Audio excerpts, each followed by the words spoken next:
Tonight is Wednesday, March 24th, and this is the Hendrick-Hudson School Board of Education meeting. Can I get a motion to open the meeting, please? So moved.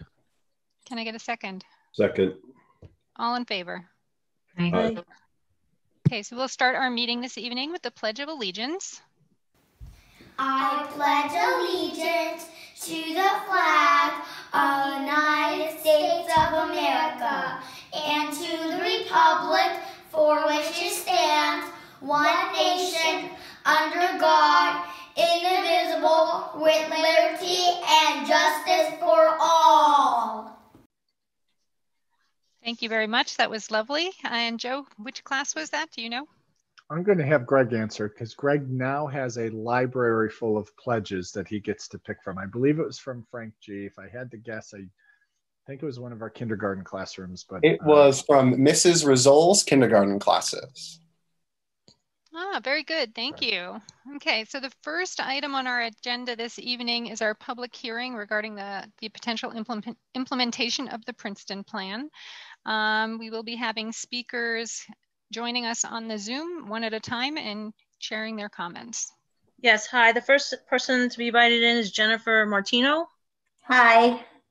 Hi, welcome Jennifer. Thank you for joining us. Of course, thank you for having me. Okay, should I just begin? Okay. Oh, great. Yep, sorry. Yes, you can go ahead. Okay, great, thank you. Well, as I thought about what I wanted to say tonight, I really reflected about, thought about all of you, board members, and the tremendous responsibility you have as a collective group. As a board, you're responsible for the quality of education in our schools, and I know you're dedicated to the district's mission to ensure that every student is engaged, a passionate learner who achieves his or her maximum potential. And in this role, the decisions that you make impact the academic futures of countless numbers of children. And given this immense task, it's essential, I think, that you carefully consider the fact that the Princeton Plan school structure has no academic merit or proven benefit.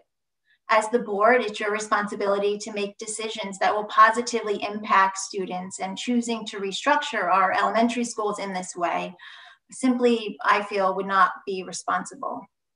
As an educator myself, I know that class size and the social, emotional state of children are contributing factors to student success.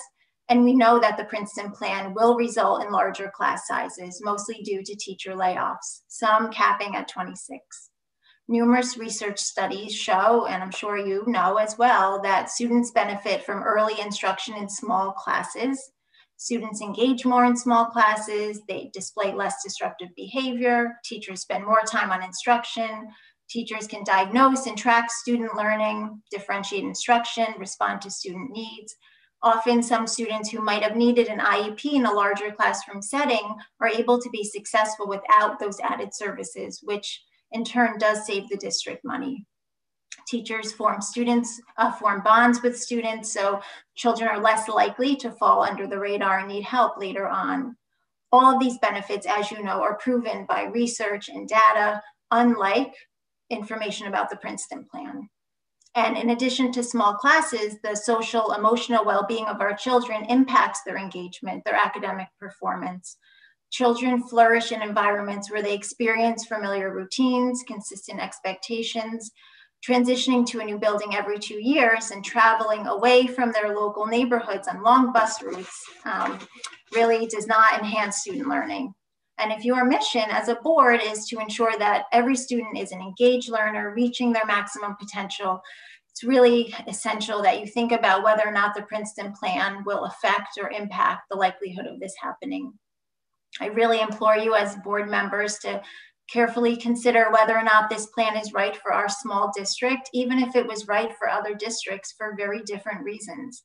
And if it will allow you to continue to fulfill your goal, your responsibility to provide an educational structure that will serve our children, and in this case, our youngest learners best. Thank you. Thank you very much for your comments and for joining us this evening. Thank you for considering them. Okay, for the next person, it is Linda Mcmahon.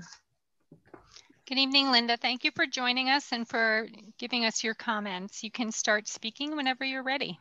So I had 2 children that graduated from the Hen Hud district several years ago. I'm a taxpayer of the community as well. So I'll just read my comment.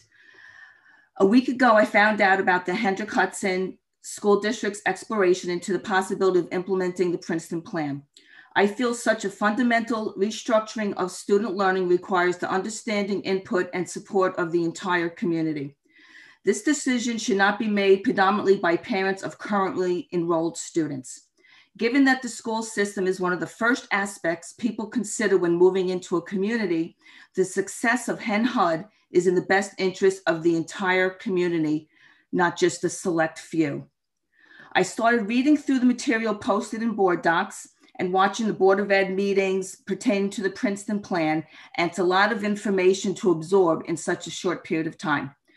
I attended a few of the community forums and have many questions and concerns, but I just jotted down a few. The driving force for considering this plan was the lost revenue from the closing of Indian Point. The initial analysis estimated that there would be a potential tax increase of 13% for several years. During the Board of Ed meeting on March 10th, it was stated that the tax increase might actually be a lot lower, perhaps 7 to 8%. It was also stated that if the district decided to implement the Princeton Plan, taxes would still go up, but approximately 5 to 6%. Given the relatively small difference between the 2 increases, I believe we should take the time to engage the entire community and fully understand the ramifications of making this change. Implementing such a plan during a pandemic where communication is done via video conferencing, it's not an open forum, doesn't provide enough feedback from community members. The school bus ride for 5 to 7-year-olds will go from 30 to 40 minutes each way. This is much too long for children of that age to endure. The actual logistics of what bus routes would look like, the impact on transportation costs have yet to be fully vetted. A decision should not be made without these final details and then allowing feedback from parents. Although the impact on academics is not being considered as part of this plan, it should be.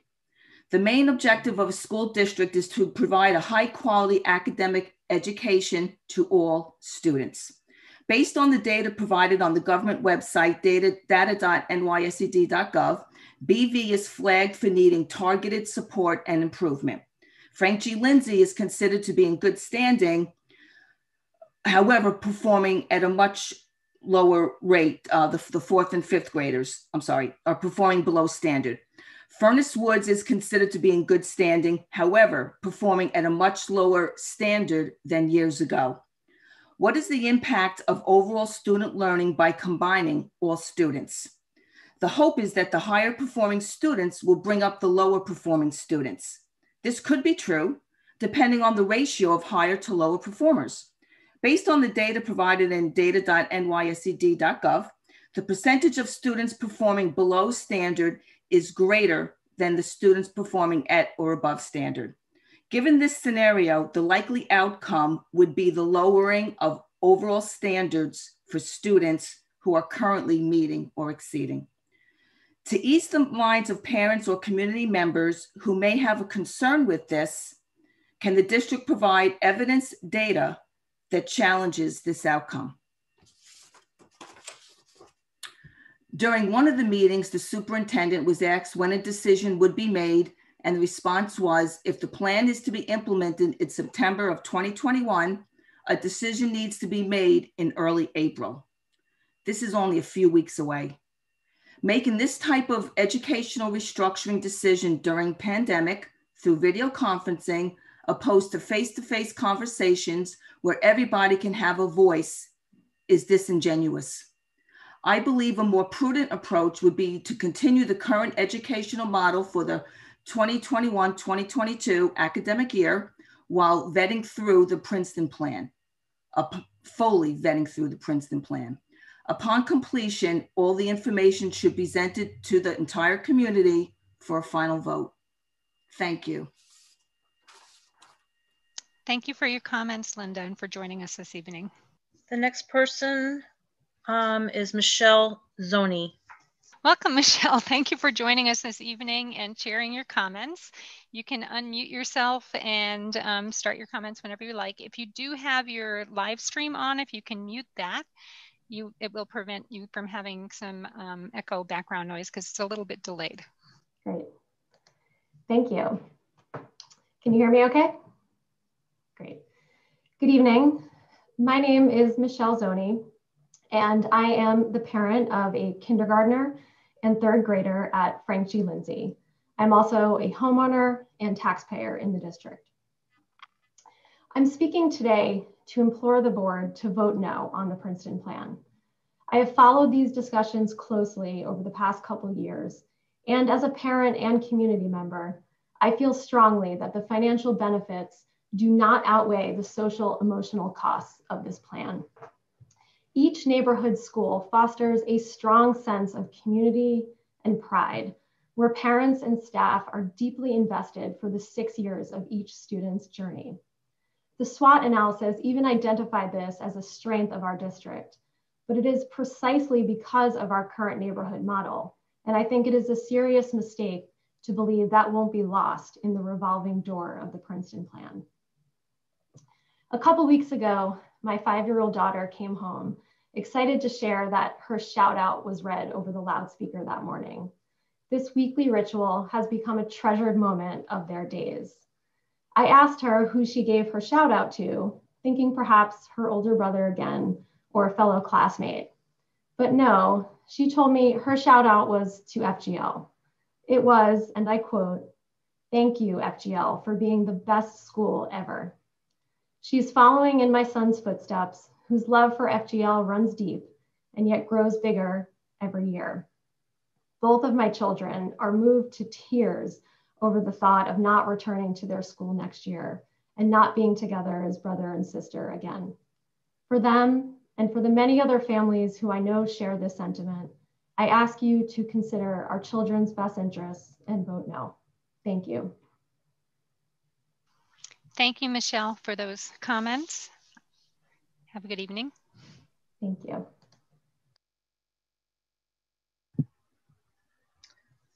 The next person is Deborah Santucci. Deborah is currently not present. Okay. Next person is Mary Hillman. Hi, Mary. Thank you for joining us and for sharing your comments with us. Whenever you're ready, you can start speaking. If you have the live stream on, if you could just mute that, it will prevent an echo from being on in the background behind you. Thank you. Good evening, Board of Education. I appreciate being given this forum to speak. I'd like to start with some thoughts amidst the COVID haze that has many of us battling through the last year or so in survival mode. Author of Dare to Lead, Dr. Brene Brown states, empathy fuels connection. Sympathy drives disconnection. We do not need your sympathy. What we need is your empathy. Just as you would have lines of parents of high school age students banging on the doors to talk about cuts or shifts in systems at the secondary level, you have parents here today advocating for their young children. Maybe you don't know some of our names or our voices or our faces yet, but we want you to. Now is not the time to make a systemic change of this proportion. Why is change so hard? Because it is emotional. But if you ignore the emotion, you're missing out on developing the buy-in. What are the themes that I've heard lately? Too many transitions, uncertainty of bus routes and length on buses, uncertainty about COVID restrictions for the fall, multiple children across buildings, the need for additional childcare and before and after school care, and additional expense this brings, along with who will provide this childcare and the time that's needed to plan for it. Lack of communication, lack of voice, and the feeling that things are being rushed. The fact that the sole purpose of the Princeton Plan model implementation is financial does not offer enough of a why for me. Losing 14 teaching positions is the first step, in my opinion, in a downward spiral. What do we all need for change to occur? We need to know how it will affect us. We need healing, recovery, rebuilding from COVID. We need more communication, increased voice. And I'm going to add that our teachers need a contract because let's face it, in some instances, they spend more waking hours with our children than we do. And they're the ones who tend to step up when it matters the most. Please do not make this decision for September. In fact, I urge you not to make it until you continue to listen and learn from those who have been faceless and feeling voiceless thus far for the majority of these discussions, and until you can figure out more ways to hear the stories and the emotions. Come back to us, please, when you can combat the fears and the uncertainty with solid data and information. We need your empathy, not your sympathy. Thank you for this time. Thank you for your comments, Mary. Have a good evening. You too. The next person to speak is Karen Boyle. Good evening, Karen. Thank you for joining us and sharing your comments with us. If you have the live stream on in the background, if you can mute it, that'll prevent us from hearing an echo. And whenever you're ready to speak, you may begin. Okay, thank you very much for having me tonight. So good evening to everyone, the Board of Education and administrators. I had a very difficult time writing these comments. This Princeton plan is an extremely difficult issue. It has many positives and it comes with many costs. I am grieved at the thought of the loss of teaching jobs at Hen Hud, in part because so much of that makes Hen Hud what it is. The smaller class sizes, the more intimate relationships between the students and the teachers. However, that being said, after careful consideration of both sides of this issue, I am recommending that the district adopt the Princeton plan. Maybe not this September, maybe even not next September, but with thought and careful planning, I think it could be an extreme benefit to our district. I understand the concerns with longer bus rides and losing neighborhood schools. But to me, the consolidation of services and the aligning of curriculum across grade levels is enough for me to consider the Princeton plan a benefit to the students. And I strongly feel that those students are the ones we are here to serve. Okay, from an educational point of view, I feel we can best serve them with the Princeton plan. Thank you everyone for your time. Have a great evening. Thank you very much for your comments, and you have a good evening too. Thank you. The next person to speak is Rihanna Personic. Good evening. Is it Rhiannon, or how do you say your name? Rhiannon Personic. Rhiannon, thank you. Good evening, Rhiannon. Thank you for joining us and sharing your comments with us. If you could mute the live stream if it's on in the background behind you. You've probably heard this a couple of times now. It will prevent an echo, and you can start speaking whenever you're ready. Thank you. Thank you. Thank you so much for having me and the other speakers. This is such a great opportunity to give voice to the concerns. I am a mother of a kindergartner at Frank G. Lindsay. I am also a licensed social worker for the last 18 years in child welfare. I am struggling to understand that the bottom line continues to be about money and not our children, the amazing staff and teachers, including those that are on this call, as well as the families as it relates to the implementation of the Princeton plan. The last thing that we should have on the table is implementing a significant change that will have an impact, either positive or negative, and ultimately both. Let's look at it from the place of resiliency. We have heard in several meetings that our children are resilient. They have managed the current change and therefore can handle more change. I agree with this statement, and only that not just our children are resilient, but that our teachers, school staff, and families are also resilient in these current times. However, resiliency is directly tied to life experiences that have had a negative impact, such as trauma. Trauma is defined as damages to a person's mind as a result of one or more events that cause overwhelming amounts of stress that exceed the person's ability to cope or integrate the emotions involved, eventually leading to serious long-term negative consequences. So yes, resiliency is an innate ability of a person to overcome those long-term negative consequences. However, if we continue to add an already stressful situation with more change, potentially more trauma, we make it more difficult for our children to be resilient. As a parent, teacher, staff, members of the board, we want to do everything in our power to protect and support our children. And we need to do that by not moving forward at this time with the Princeton Plan. Thank you very much. Thank you very much for your comments and have a good evening.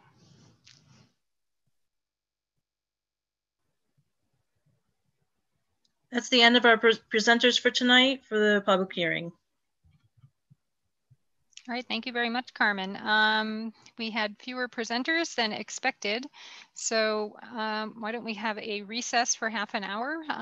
The public is expecting this meeting the agenda portion of the meeting and the rest of it to start at 7. So we will reconvene at 7 p.m. Do we need to make a motion for the recess? Yeah, can I have a motion to recess the meeting until 7? So moved. Can I get a second, please? Second. All in favor?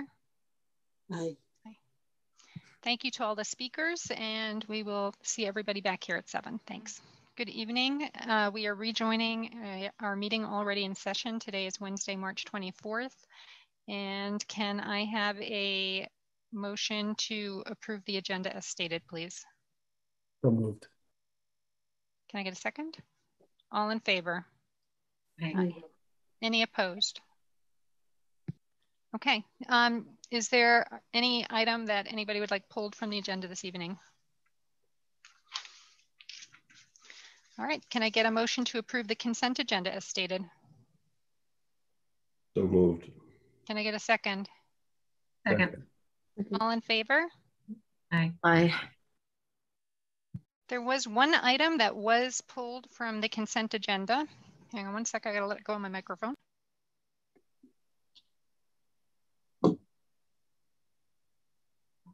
And that was a very generous donation. The donation is from Mr. Dennis Bleakley on behalf of the community. He made a donation for $1,000 for the Hendrick Hudson Varsity Softball Program to purchase bat bags and clothing. Thank you very much, Mr. Bleakley. That is greatly appreciated. And we're very happy that the softball program will be able to operate, even though in a shortened fashion this year. So thank you very, very much for that. Can I get a motion to approve that item? So moved. Second. Can I get a second? Thank you. All in favor? Aye. Aye. Any opposed? No. Okay. That brings us to our superintendent's report. All right, I'm going to try to go through these items swiftly. So a couple updates regarding the Princeton Plan. Obviously, we just spent a better part of an hour hearing from the community, and I'm sure we'll hear from some more later on during audience comments. But I wanted to take a moment to thank our team, particularly Lisa and Margaret, who joined me for the better part of 12 Princeton Plan meetings since March 5th. So our band went on tour to PTA meetings and community meetings, public meetings, and shared information and experience from the SWOT analysis, as well as some of answered questions, certainly, and engaged in a lot of dialogue. And I want to thank Greg. Greg produced our couple of our meetings and live streamed them, but he did all of the editing for all of our community meetings, and we're able to post that to make sure that community members and families were able to watch them quickly if they weren't able to join us live. And again, just to reiterate the purpose of those meetings, we had 6 committee or community focused meetings, and then there were 6 PTA meetings over that time. It was really to engage the community in a dialogue and a discussion. We had heard that loud and clear. And although our in-person attendance or our attendance on Zoom or Google Meets wasn't that great, we did have around 24 folks that were actively participating and weighing in and having a really spirited discussion. So I hope everyone had their needs met in terms of looking for a different way to communicate and stay connected. And again, thank you to Margaret and Lisa and Greg, and board members were very visible at every meeting and high levels of engagement. So thank you to everyone who spent countless hours over 12 meetings having conversations with us. So thank you. The next update is, before we go on, yeah, sure. I also want to say thank you. I thought those question and answer sessions were really great. It was nice to see people on Zoom. Our community members were very engaged and very respectful, which was appreciated. And again, I hope it's another way for us to reach out as a board as well. And I'd like to see us do more of these on other subjects in the future. Maybe not 10 on one subject, but you know. It was a lot. There were some redundancies, but we knew not everyone could attend every meeting and watch the videos, but a good conversation each and every time. We had been talking over the last number of months as the CDC provides guidance to the State Department of Health, which advises our local county Department of Health. A lot of schools have been contemplating and slowly increasing in-person attendance for students. This was a really a big ordeal in many districts in our region, certainly in Westchester, to be able to bring in elementary students more often or middle school and high school students. I just want to remind our community that since day one, since September, we have had elementary students in every single day, 5 days a week, taught by a certified teacher all day, every day. We're very, very lucky to have dynamic staff and families who committed to this model throughout the year. We're also thankful to the families who wanted their students to have a full remote option, and we have 11 teachers dedicated to our full-time remote learners, and they have created such a dynamic a DNA, climate and culture within their classrooms. What came up in a lot of our discussions regarding the Princeton Plan was the acknowledgement that we have a model of the Princeton Plan right now. In fact, in all 11 of our full remote classrooms, we have students from at least 2 of the 3 elementary schools, but possibly all 3 at the same time. And in certain situations, given the class size constraints we have on in-person instruction in the elementary school, we do have students from one school attending in-person instruction in a different school because that was a priority for those families, and that's where we had space because of some of the constraints we had. In terms of 6th grade through 12th grade, we put out a survey last week asking families to identify if they would send their child more often than the current hybrid model that's 2 or 3 days a week. We did not receive the amount of survey replies that we had hoped for. In fact, yesterday we only had around 400 responses, and that's out of about 1,200 possible folks who could participate. So earlier today, we resent the survey. We extended the deadline to Friday. And it's really important that families understand that we need their input so we can identify if we have enough space in order to educate all of the students whose families would like them to come back 5 days a week, because there's a significant amount of planning that has to take place in terms of where students will have lunch, whether or not bands and choruses will be able to rehearse. Do we have enough classroom space? Do we have enough physical space within classrooms for students to remain 6 feet apart and wearing a mask, or in certain instances, do we need to buy additional PPE in order to move below the recommended guidance of 6 feet? So that data is really, really important. And we felt that with only about 1/3 of respondents from the total population, that we really couldn't make a good decision. So hopefully we'll have some more input and participation by Friday. Many of us will be spending our spring break next week looking at that data, and we'll communicate with families what some options are. We need that information up front, again, so we can make some structural decisions in both schools and determine how safely we can reopen by inviting more students back more than beyond the current hybrid model. It's also important to understand or underscore that we have many students who are already attending 4 or 5 days a week.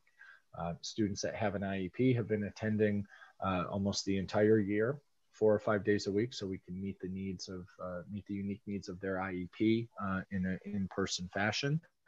Both the middle school and the high school have regularly been identifying students that are at risk or students that are struggling, whether it's academically or socially, emotionally, and some of those students are coming back 4 or 5 days a week and have been back 4 or 5 days a week for a good amount of time. So It's important to underscore that our model has been successful, all things considered, given the sort of the iffy guidance we had all summer. But for those families that received another email from us today, if you did not fill out that survey, please do so, because we have some opportunities and some decisions to make based on your input, but we need your input first. So then any questions on that topic before I move on? Go ahead, Bill. Did you send out the survey yet, Joe? The second. Correct. Yep. You sent out the second one already? Yeah, the original, I believe, went out a week ago today, and then we sent a reminder earlier today. Will you be doing phone calls?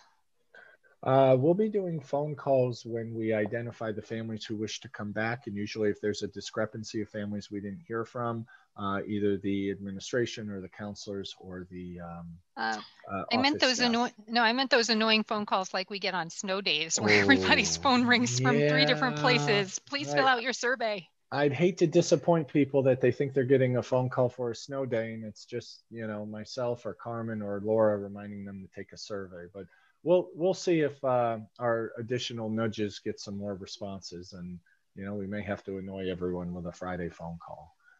Yeah, I was going to suggest, if you hadn't done it already, to put the deadline at maybe by Monday morning, because you're probably not going to have people looking at it too much over the weekend, hopefully. So at least give people the weekend to look at it. And if you're going to, I would say, yes, one of those district phone calls would be great, with the exception of don't do it at 6 o'clock in the morning. Maybe do it early evening when people, after they've gotten home from work, and, try to get, so it's fresh in their mind, not that they drop it and say, I got to get to that later. Yep. Just good idea. Yeah, thank you. Moving along, I had put down a couple items regarding COVID, quarantining and travel update. And this was an aspirational agenda item, hoping I'd have breaking news, and we don't. The governor has made a number of comments regarding quarantining for out-of-state travel, with regards to no longer having the quarantine when you return if you go to one of those states on his list. And while he said that, which he did, and while it's on his website, which it is, we have not received official guidance from any authority agency. We have not received guidance from the New York State Department of Health or the County Department of Health. We anticipate it, but as of today, we have not received it. So if we do, we will let families know what the new rules are of engagement in terms of returning to school after spring break, if in fact they travel to any of those states identified on the do not travel list or the quarantine list. So no news, but as I shared earlier with a group of PTA leaders, this news usually comes on a Friday evening, and then we rush to get that out the door to everybody. But it's on our radar. It's on everyone's radar. As I've said a number of times, a group of superintendents meet with the county executive every Monday morning and his team, including Department of Health, and we talk about how these statements by the governor or others really put us in the middle. We play translator, because the governor says one thing and then we don't receive the official guidance to effectuate the change. So we anticipate it. We know families have travel plans, and as soon as we receive the information, we'll share it with everybody. Any questions? Any questions? Okay. All right. My final update is our tax calculator. Earlier yesterday, we published on our homepage some directions, rationale and directions of how to use the tax calculator that Enrique put together. Basically, it's an opportunity to forecast if you're a resident of our school district, whether it's in the town of Cortland or the city of Peekskill. Those are the two taxing jurisdictions in our school district. It allows you through forecasting formula that Enrique created, that he has used over the last number of years, forecasting revenue and expenses for the district and projected tax increases. Use a similar formula for every taxpayer to use this tool by being able to identify their assessed value they will be able to forecast what their projected tax increases would be each year, all the way out for 10 years, given the difference in our discussions between having a status quo budget, meaning 3 elementary schools operating as they have always operated, versus potential tax savings from implementing the Princeton Plan. We've heard a lot from our community members. We heard some commentary earlier tonight, whether or not the change, the upheaval, the moving students around and implementing this plan is worth the savings. I'm not going to answer that for individual residents. They can answer that question themselves by using the tax calculator and identifying, how they feel about that. Depending on your assessed value, those numbers do change. The delta changes based on whether or not we present a budget that is status quo, which is going to be higher in terms of revenue needed and higher in terms of taxes raised than if we implement the Princeton Plan. So I don't like to spend other people's money, and I don't like to assume that people can afford or not afford things. It's a family or individual matter.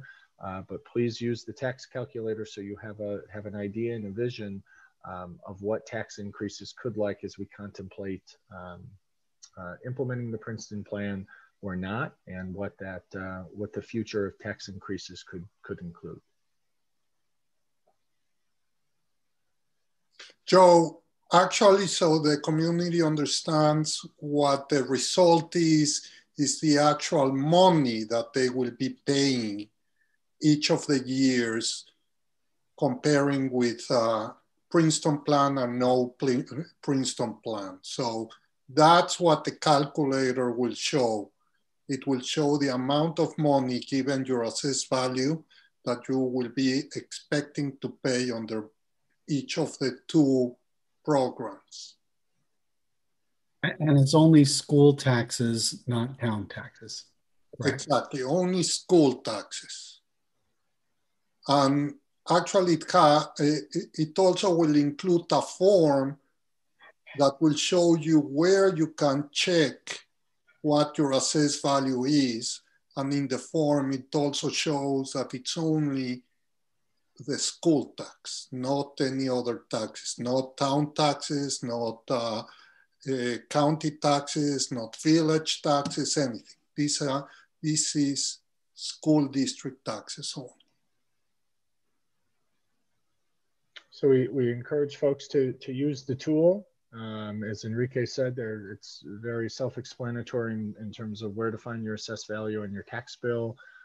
You go into the calculator, which is part of an Excel spreadsheet. You type in your assessed value, and you can see the delta or the difference between the 2 models that we as a community or we as a board have been contemplating since 2017. And we're getting to the point where people are looking for specifics, and that tax calculator will help folks understand what the trajectory of tax increases could be and the difference between the 2 models.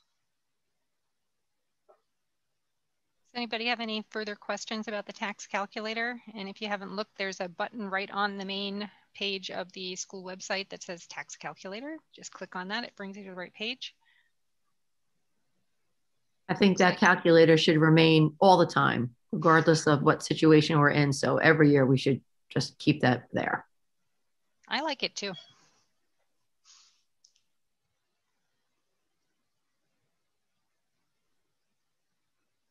All right, looks like there are no further questions. We were contemplating having a short recess at this point, but we have just had a short recess. So I think we can continue on with our... Yeah, Excuse sure. me. Hi, question. I'm looking at the tax calculator right now, and it doesn't, I'm just curious, looking at it, you indicated it was this Excel spreadsheet and it uses B12, whatever, but it doesn't show what B is. Can we open that to see like what the They're values hidden. are being used? Yeah, Mary Pat, I think those rows were intentionally hidden and locked. I understand that, but it's if you're sitting here, it just, you don't know what number's being used. I mean, and I'll be honest with you, I just typed in my assessed value and I got a different number than what I pay. So I'm just, you know, maybe I'm just doing something wrong, but it just sort of Well, struck me. I mean, I'd like, it doesn't, I appreciate it. But something wrong because I calculated the tax rate per 1,000 of assessed value as it was charged to every single home in the district. So probably you're looking at your total taxes, probably you're looking at something different, but without a doubt, this is school district and it's based exactly on. No, I understand that. But like I said, in looking at it, you just want to understand how it's being calculated. And when you're not seeing what some of these numbers are, and I appreciate they're hidden and there's, you know, and they're hard numbers, but it's not quite clear what, you know, it just makes you, you know, I'm not 100% comfortable just yet, but, you know, I appreciate that. And thank you, Enrique, for doing this. Because again, even if the number's not exact, it will give you an idea of the percentage increase and, you know, where we can see it compounding. So. Oh yeah, projections are projections, but the actual number for last year, for this year, based on our budgets, those are 100% correct. Going forward, you can assume anything you want, but this is based on the school district's assumption. You can assume that the school district is going to spend a lot less and your numbers will be a lot lower, or a lot more and will be a lot more. But here is just to give you an idea of the difference between how much you are paying with one program or the other. Yeah, and Mary Pat, just to give you comfort, when I checked it against my tax bill, it was calculated within 19 cents. Okay. Then for the current tax year. And that's correct, because when the town calculates your tax rate, it uses 5 decimals, and I only use 2. All right, I'll take the word for it. But again, I'm just glad it's there. And again, if it at least gives an idea about how it's going to compound, even if the basic number isn't necessarily, I mean, aside from your 19 cents, Corey, if the base numbers aren't the same for everybody else, at least it gives you an idea of the compounding. So thank you.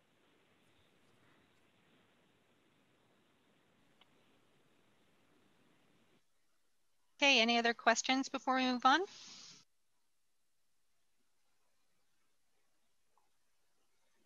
All right, so that brings us to our presentations. I assume if we're going in order, it should be the K12 program budget next. So I'll introduce this and Dr. Ruller to kick off the presentation. She's going to pass the torch to Laura Nyer for a little bit of it. Parts of this presentation is, as the board who was with us last week will remember, and community members who joined us, some of these slides are repeated, but we wanted to break down this presentation and put it over 2 meetings since we had that opportunity last week. So some of the data and slides are the same, and some of the slides are new. So with that, I'll turn it over to Dr. Ruller. Good evening, everyone. So this evening, Laura and I will be sharing this presentation about the instructional program goals for the coming year and some of our funding streams, and then some of the enrollment slides that were shared previously. So Greg, I'm thinking you're controlling this. Thank you. So some goals for 21-22, and this, because of the situation that we're in, will likely be a little bit fluid. We are always looking to enhance our programs and our services for kids, to bring in more enriched learning opportunities inside and outside the school day. We've had a tremendous focus in the past few years on social emotional learning and bringing executive functioning to the K-12 environment. We're always focused on aligning our curriculum. I just received some updates in the past 2 weeks about updated standards for LOTE and updated standards for music. So people in those departments will be working to make those matches. And of course, we always look to review the board policies related to curriculum and instruction. This year, as we are in every year, we look at our teacher leader roles and think, how can we expand them, enhance them, tweak them to match the needs of the times.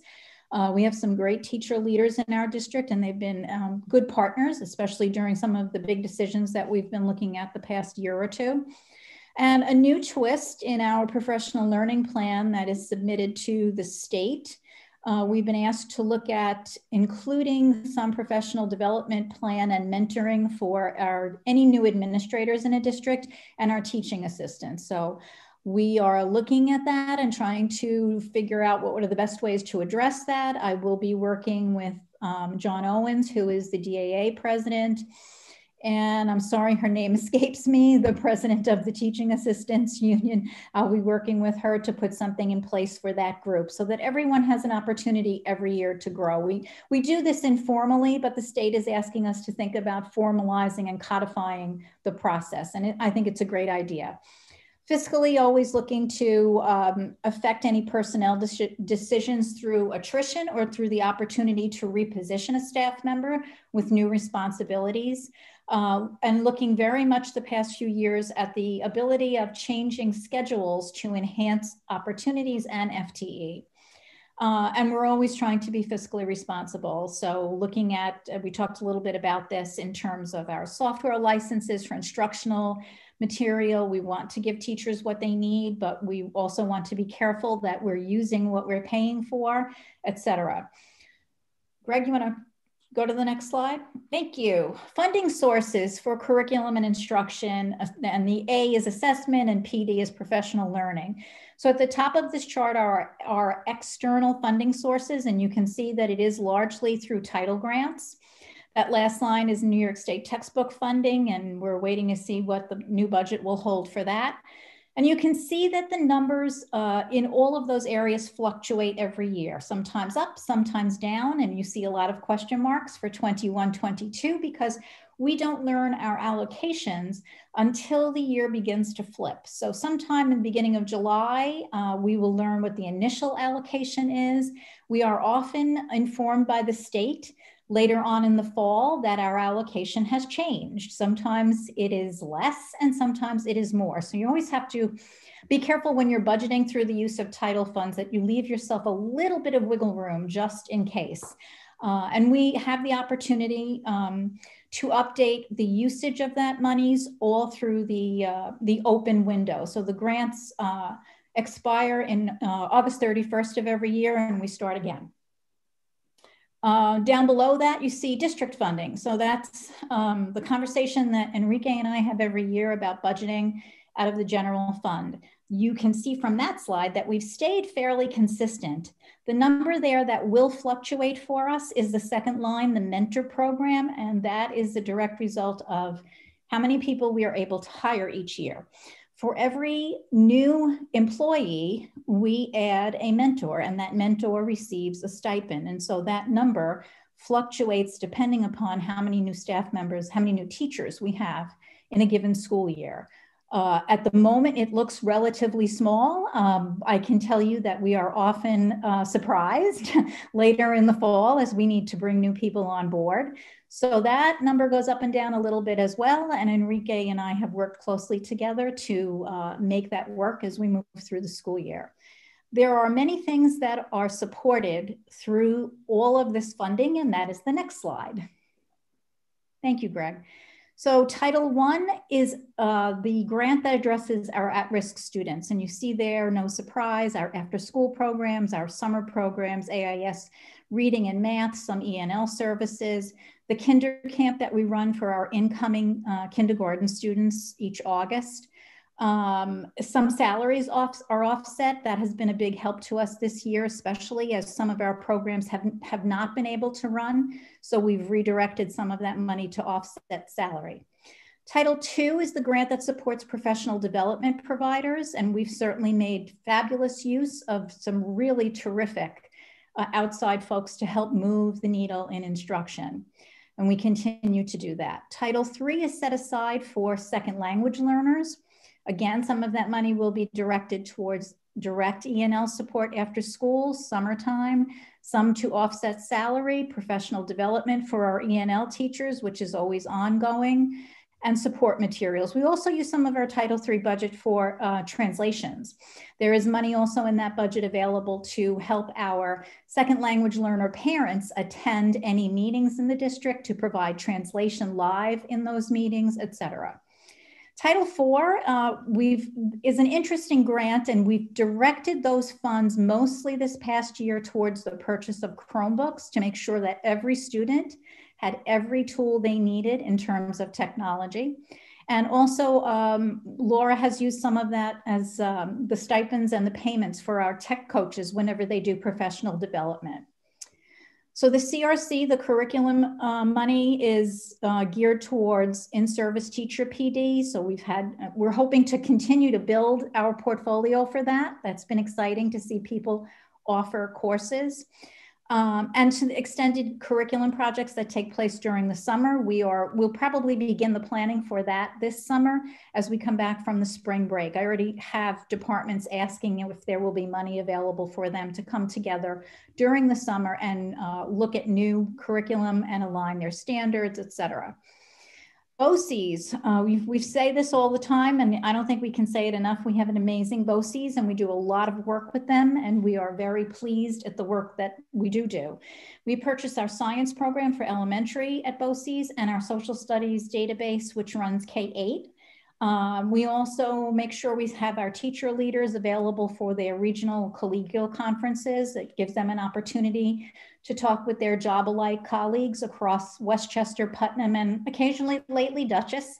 Those are important conversations. We're all trying to solve the same problems, and it's a nice opportunity for them to exchange ideas with the folks who do the same jobs that they do.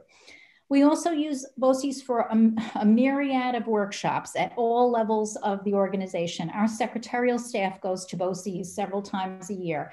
TAs are open to go to BOCES, teachers, administrators. Our leadership team does some work with them periodically, and we use them to enhance, I would say, the mentoring experience for our probationary staff. So there's 2 particular courses that go through BOCES, and that's been a really amazing experience for us. So that's really where the bulk of the money outside of salaries, which gets presented in Enrique's budget earlier in the winter, this is where the money goes in terms of curriculum and instruction. Next slide. So what are we looking to do? We have, like everyone else in America, we are looking seriously right now at the gaps that some of our students will experience, the learning gaps, as a result of the COVID experience. So we all know that last year, we closed at this time of year and students lost almost a quarter of their schooling. And even though we were online with students, it is not the same as being in person. There were many challenges, and although our staff worked amazingly to overcome them, it is not the same as being in person with a teacher. So we know we have some gaps that we have to work toward closing at all levels of the organization, and that's what we're looking at now. Where do we think we are coming out of this year, and how do we plan for that work so that we have the right opportunities in place when our children, we hope, return to our classrooms full time in the fall. We're also looking at adding a reading recovery teacher to the elementary division. Reading recovery is a highly specialized reading program geared towards first graders. There's a tremendous amount of research about its success. This would be a grant-funded opportunity. It is not additional FTE, but we are hoping that an existing reading teacher or an existing primary teacher may be interested in this opportunity. We're also looking at expanding executive functioning, and that's a project that Lisa and I work on together with our administrators to make sure that we are giving the kids the opportunity to be exposed to this important planning, I would say, thinking about how do they do school, how do they get themselves ready for deadlines, and how do they plan a project that may span a month long, how are they some would say adulting as a child. These are really important skills, and this need actually came to us from many conversations with our support staff, so good for them.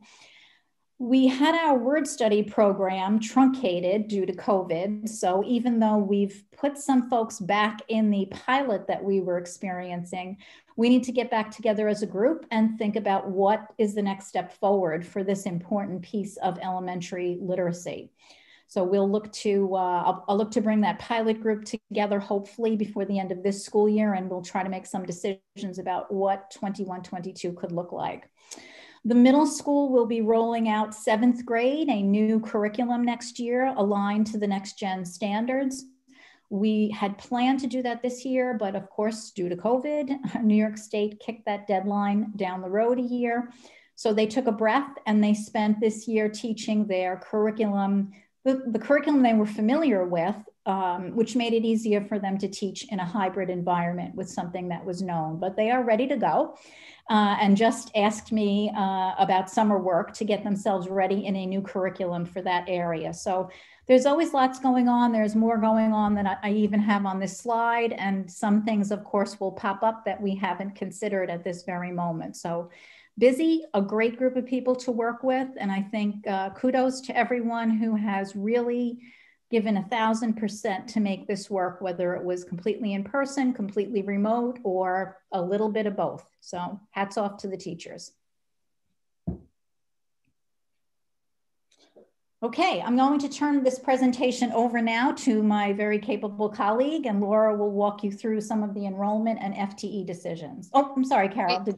I just wanted to ask if anybody had any questions about this first part before we move over to Laura. Margaret, it looks like you did a good job explaining. I'm not seeing any hands raised for questions. Thank you. Thank you. So as Joe said, a lot of this is going to be a repeat of some of the data that you saw last week. But we just like to share with you, where we're at with our enrollment, our projected enrollment, and we try to make our best guess with the coming years. We're currently in process with kindergarten registration, and that continues even through the summer. So up until the school year, or even after, we can have additional students or changes to these numbers. So as you can see, these are our current enrollments that have, gone down slightly through the years. Can move on, Greg. Our overall elementary staffing, we break it down by K-5 with a total of 931 students. And then you can see the breakdown between BV, Frank G. Lindsay, and Furnace Woods. And you can see, in addition to this, we have our related service, nurses, guidance counselors, social workers, psychologists, speech and language, occupational therapists, physical therapists, assistant occupational therapists, behavior specialists. So this breaks down where all the teachers are per building and in where they're teaching.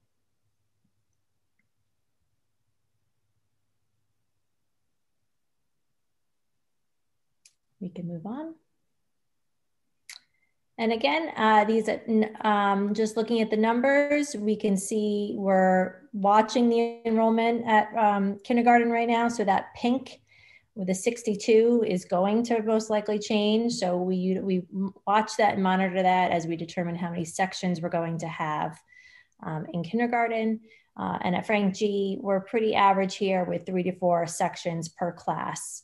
We utilize these numbers right now based on what our current enrollment is and what next year would look like. Next slide. Again, Furnace Woods, you can see the number of sections and enrollment. Again, currently there's 43 students anticipated for kindergarten. And we have lower sections here with 1 section at grade 5 and the other ones ranging between 2 and 3.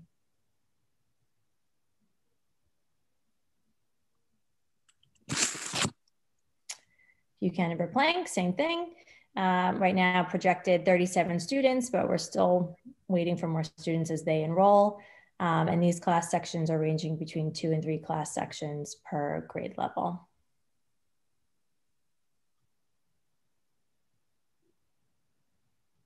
As we move on to middle school, we can see that next year's projection is always based on the following year. We have a projected total number of students at 504. If we move on to the following slide, we can see the breakdown again of how many teachers we have based on the student population. And again, breaking it down by related service providers and all the other teachers that are offered in addition to the classroom teachers. Again, a lot of this might be repetitive. Here, again, just briefly, we went over this last week, but just showing what it would look like if we stick with our two teams at 6th, 7th, and 8th versus if we reduced our 7th and 8th grade to reduce one team. That would reduce 4 positions, 1 ELA, 1 math, 1 science, and 1 social studies teacher, and an approximate savings of $350,000. And again, that's an approximate. And high school numbers, again, same thing. You can see the pattern of our enrollment is declining as we get to the high school. And if you go to the next slide, you can see where we have our total number of students and our teachers, and again, all of the special areas that are supporting the number of students we have.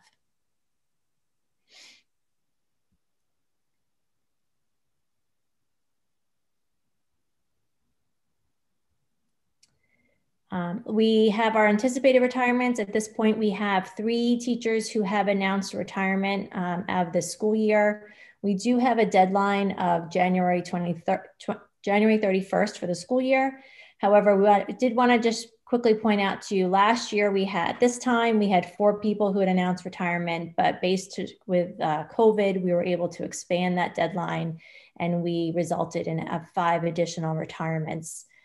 So we're anticipating possibly some more retirements coming down to us by the end of this school year. Next slide. And that's it.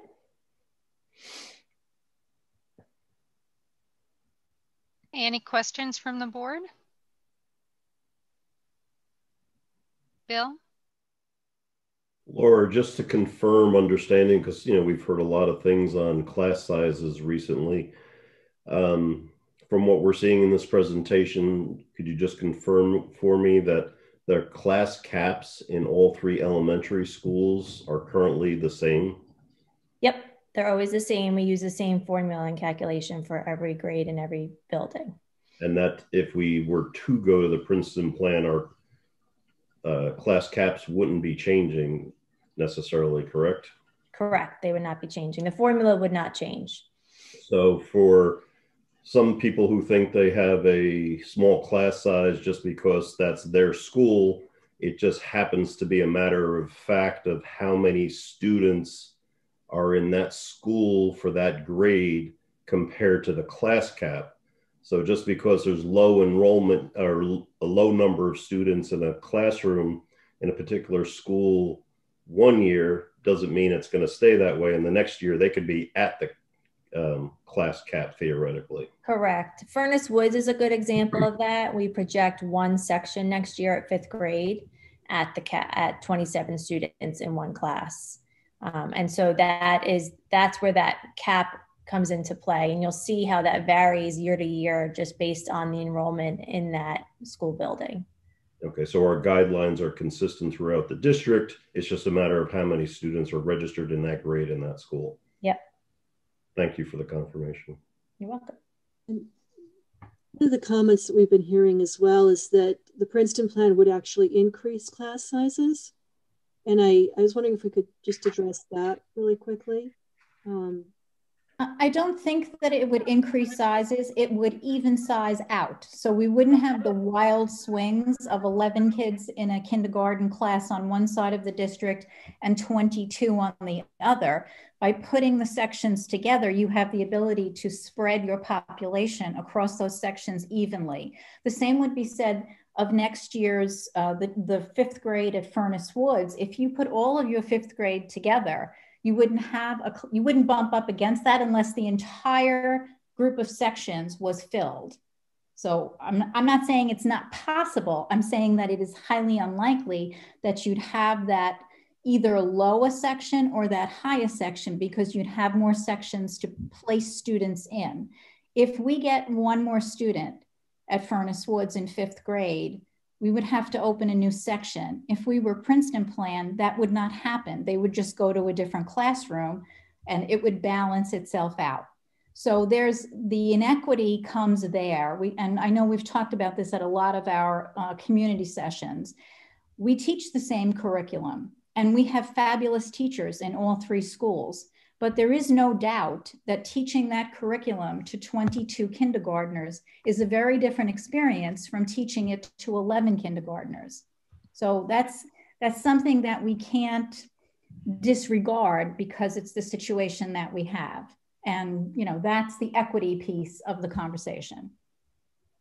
I think that's one thing we've seen with the remote classes this year, because they have been spread out evenly because they comprise of students all across the district, no matter what their home building may be.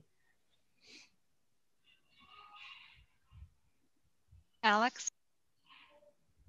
Hi, so I'm looking at like Furnace Woods 5th grade, for example, and it states that our tax cap is 26, but we're anticipating 27 kids in that class. Can you explain how we might have more kids in a class than the cap would allow for? So you're allowed to have one more than the cap. Once you go above an additional 1 student, that's what creates a split and to create another section. Well, actually, it's more than that. It's 1 additional child for every section plus 1. So if there are 3 sections, it's 4 additional kids over the cap before we look to add a new section. And Joe, correct me if I'm wrong. I think the board policy says we don't have to add a section. We could add a teaching assistant. Yeah, so that's really what it is, Alex. It's a safety net because here we are in March, and we're talking about what we project our enrollment and class size to be in 6 months from now, right? 5.5 months.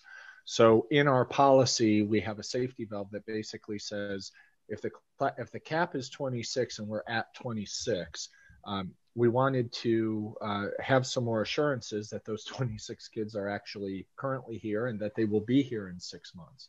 Because what's happened before is before that policy was amended, we would be making, we would be increasing our budget today for next year based on these numbers. We would be increasing our staffing, which is increased expense.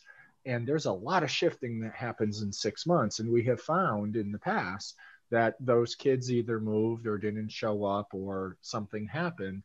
And so the board committed to the position, to funding the position. Therefore, we committed to hiring somebody. We had them set up in their classroom, and it wasn't that 26 kids showed up, 23 showed up, but we already were committed with 2 teachers. So we made those adjustments and spelled that out pretty precisely in our policy for those reasons. The other reason we did that is because if we have a slew of kids move into a particular grade level in September or October, the best course of action might not be splitting the class section, right? They're in their routines, they know their teacher, they love their teacher, they love their classmates. And I think it was just a couple of years ago, and I don't remember the year, but we had that situation in one of the schools, and Margaret and I problem solved with them. And the solution wasn't a new teacher because no one wanted to lose their kids and the kids didn't want to lose their teacher. We hired additional support staff to work between the 2 or the 3 classrooms and basically did a divide and conquer, and were able to, ameliorate the issue with having an additional certified teacher to do small group instruction while leaving the classes alone. So it gives us more flexibility, and it doesn't paint us into a corner or put us into a box saying that there is only one decision that can be made, and it can only be made when we hit those thresholds. Right. And we've actually hit the cap many times in different buildings, in different grade levels. As a matter of fact, that 27 at Furnace Woods right now sits in 4th grade. And if we were not in COVID, they would have only had 1 teacher in 4th grade. The second teacher was slated to go to Frank G and pick up a 4th grade section there. So it isn't a new situation. We didn't lose any children. It is their current 4th grade size. Thank you. Yep.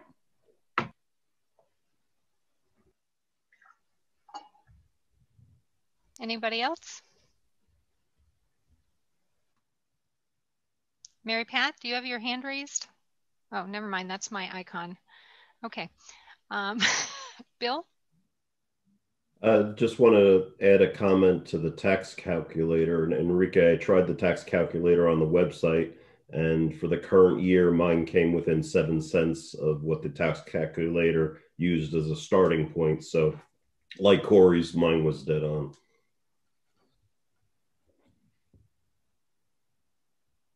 Thank you, Bill. Thank you. And again, it's because, like I said before, it's just because the town of Cortland uses 5 decimals and I only use 2.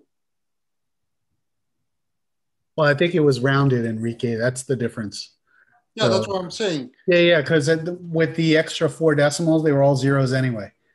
So, no, it was just a rounding issue. Calculation. And for this year, the number per 1,000 did not use those last 4. You know, it goes out to 5 decimals. It only used 2. Yeah, I'll double check. It worked. It worked. It rounds. That's all. Yours rounded to the nearest dollar, I believe, Enrique. That's right. Whereas the town goes to the cents. Right. That's where the 7 cents or the 19 cents.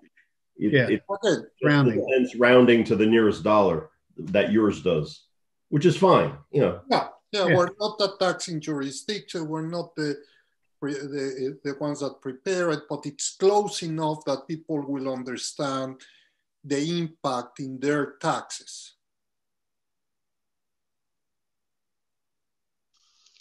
Okay, thank you. Any more questions on the programming budget or projections?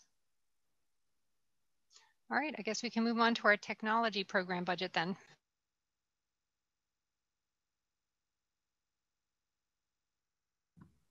All right. We can move to the next slide. Okay. So our budget goals with technology, as always, we're always assessing, we're reevaluating, we're looking at our recurring costs, really trying to make sure we have the most savings possible. We want to implement operational efficiencies for the best outcome when it comes to our student learning. And, you know, as Margaret said earlier, we are constantly looking and reevaluating and looking to see our usage, what is being used, what do we need to be used to cut costs as much as possible while ensuring that we keep supporting the student learning that we expect to have. We're continuing to support current initiatives. We work with all department and building stakeholders. We want to reflect, evaluate, identify effective instructional technology tools to support those initiatives. That was really evident this past summer as we had to really switch gears and prepare for this unusual school year. Really working with all of those stakeholders was key in making some really important decisions. Continuing to build self-sufficiency and sustainable systems for support and staff training. As Margaret mentioned earlier, she was able to support a lot of that with some of the grants, the title money. Additionally, we've been doing that with our tech coaches who have been just vital this school year, and our Google certification program, really ensuring that our teachers and all of our staff in the buildings know instructional technology tools and also know how to help themselves. So we have an internal technology support site. We have our help desk, but we're trying to teach our teachers to, not give them fish, but fish for themselves. So, and having our tech coaches on duty at all times has been really helping in that process. We've been continuing the one-to-one device initiative, which we did not initially plan. We had the model happening somewhat at the elementary schools, but with COVID this year, we quickly had to move to one-to-one devices. So we're continuing to support that initiative now that we've gone forward with that, and making sure that all students and staff have access to a district device and access to the internet itself. Really important, making sure our infrastructure is up to date. This is a big thing that's happening in the next coming budget cycle, to really ensure that the safety and security of our data and our systems. Our number one goal is to support student learning, but behind that are some of the necessary requirements to ensure that we have the technology that we have, that all of the information that we have of students and families is safe and secure, as well as our staff. And with that, continuing to implement the New York State Department of Education laws and guidelines for cybersecurity and data privacy. Last year, the New York State put out some new additions to Ed Law 2D that we did. We had the policy this past summer that we passed for that.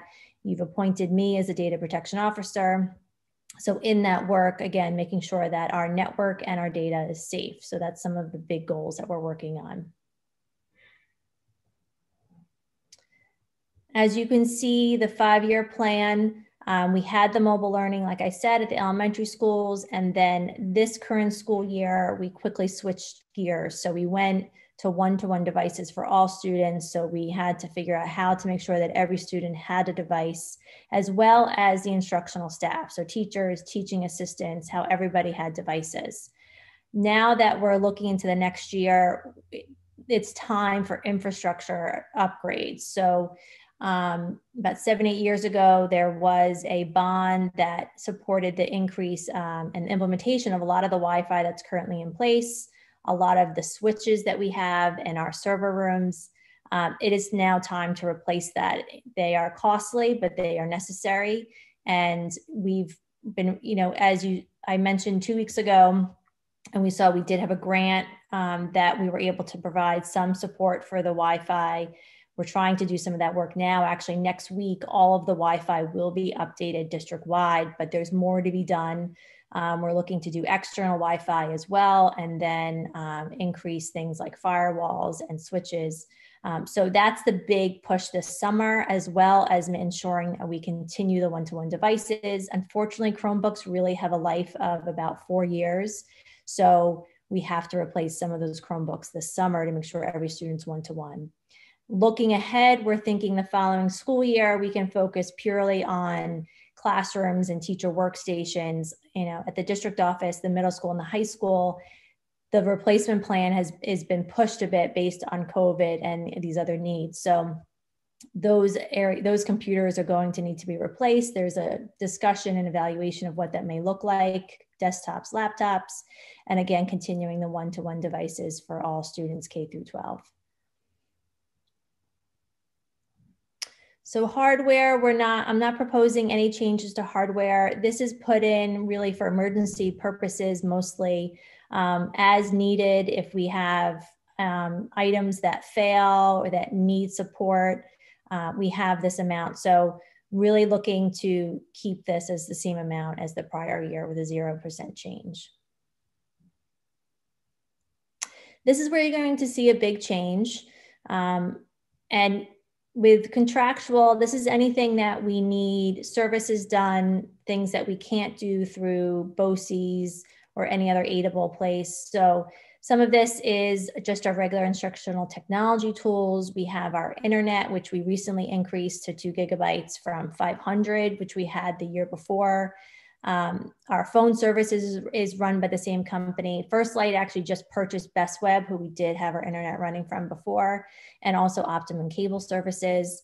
Our EduTech team of 4 engineers plus regional support. So for example, this year and this past summer, every time they could, EduTech would send us extra engineers to just help do Chromebook swaps, help with the help desk. So they're always providing additional support and knowledge where they can.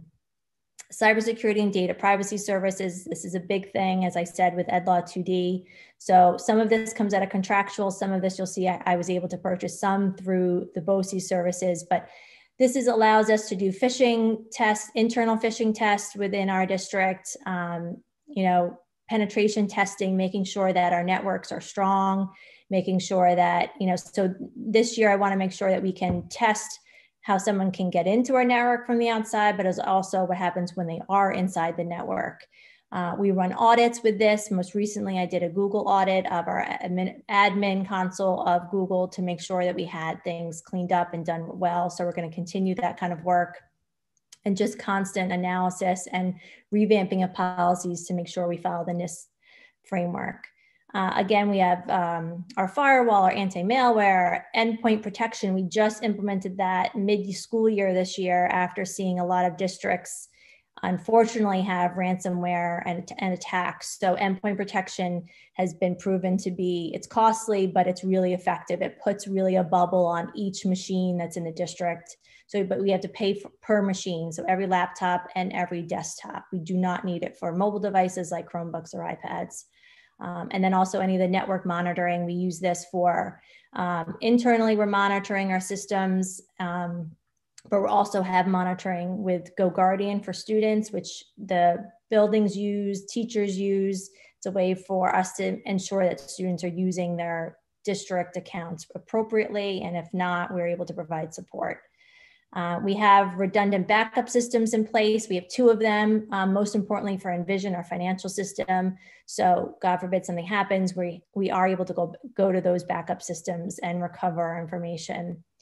Infinite Campus is our student information system. So we have added just recently, and we're going to continue to support online registration, which has been really great. We just rolled it out about a month ago. So all those kindergarten registrations we're seeing are all happening online, and they're doing it through Infinite Campus. So any parent who already has a portal account is able to utilize that. And if not, they're able to create one using online registration. We are rolling out Backpack. Backpack is going to allow for all families to access information such as report cards. So rather than waiting for a report card to be mailed to you and then not having access to it again, you'll be able to go on at any time and see your students' information. Data Tracker is something that came out of an audit the prior year, ensuring that any changes that happen with student data has really a tracking system onto it. So you can see anybody who makes changes, anything that's done.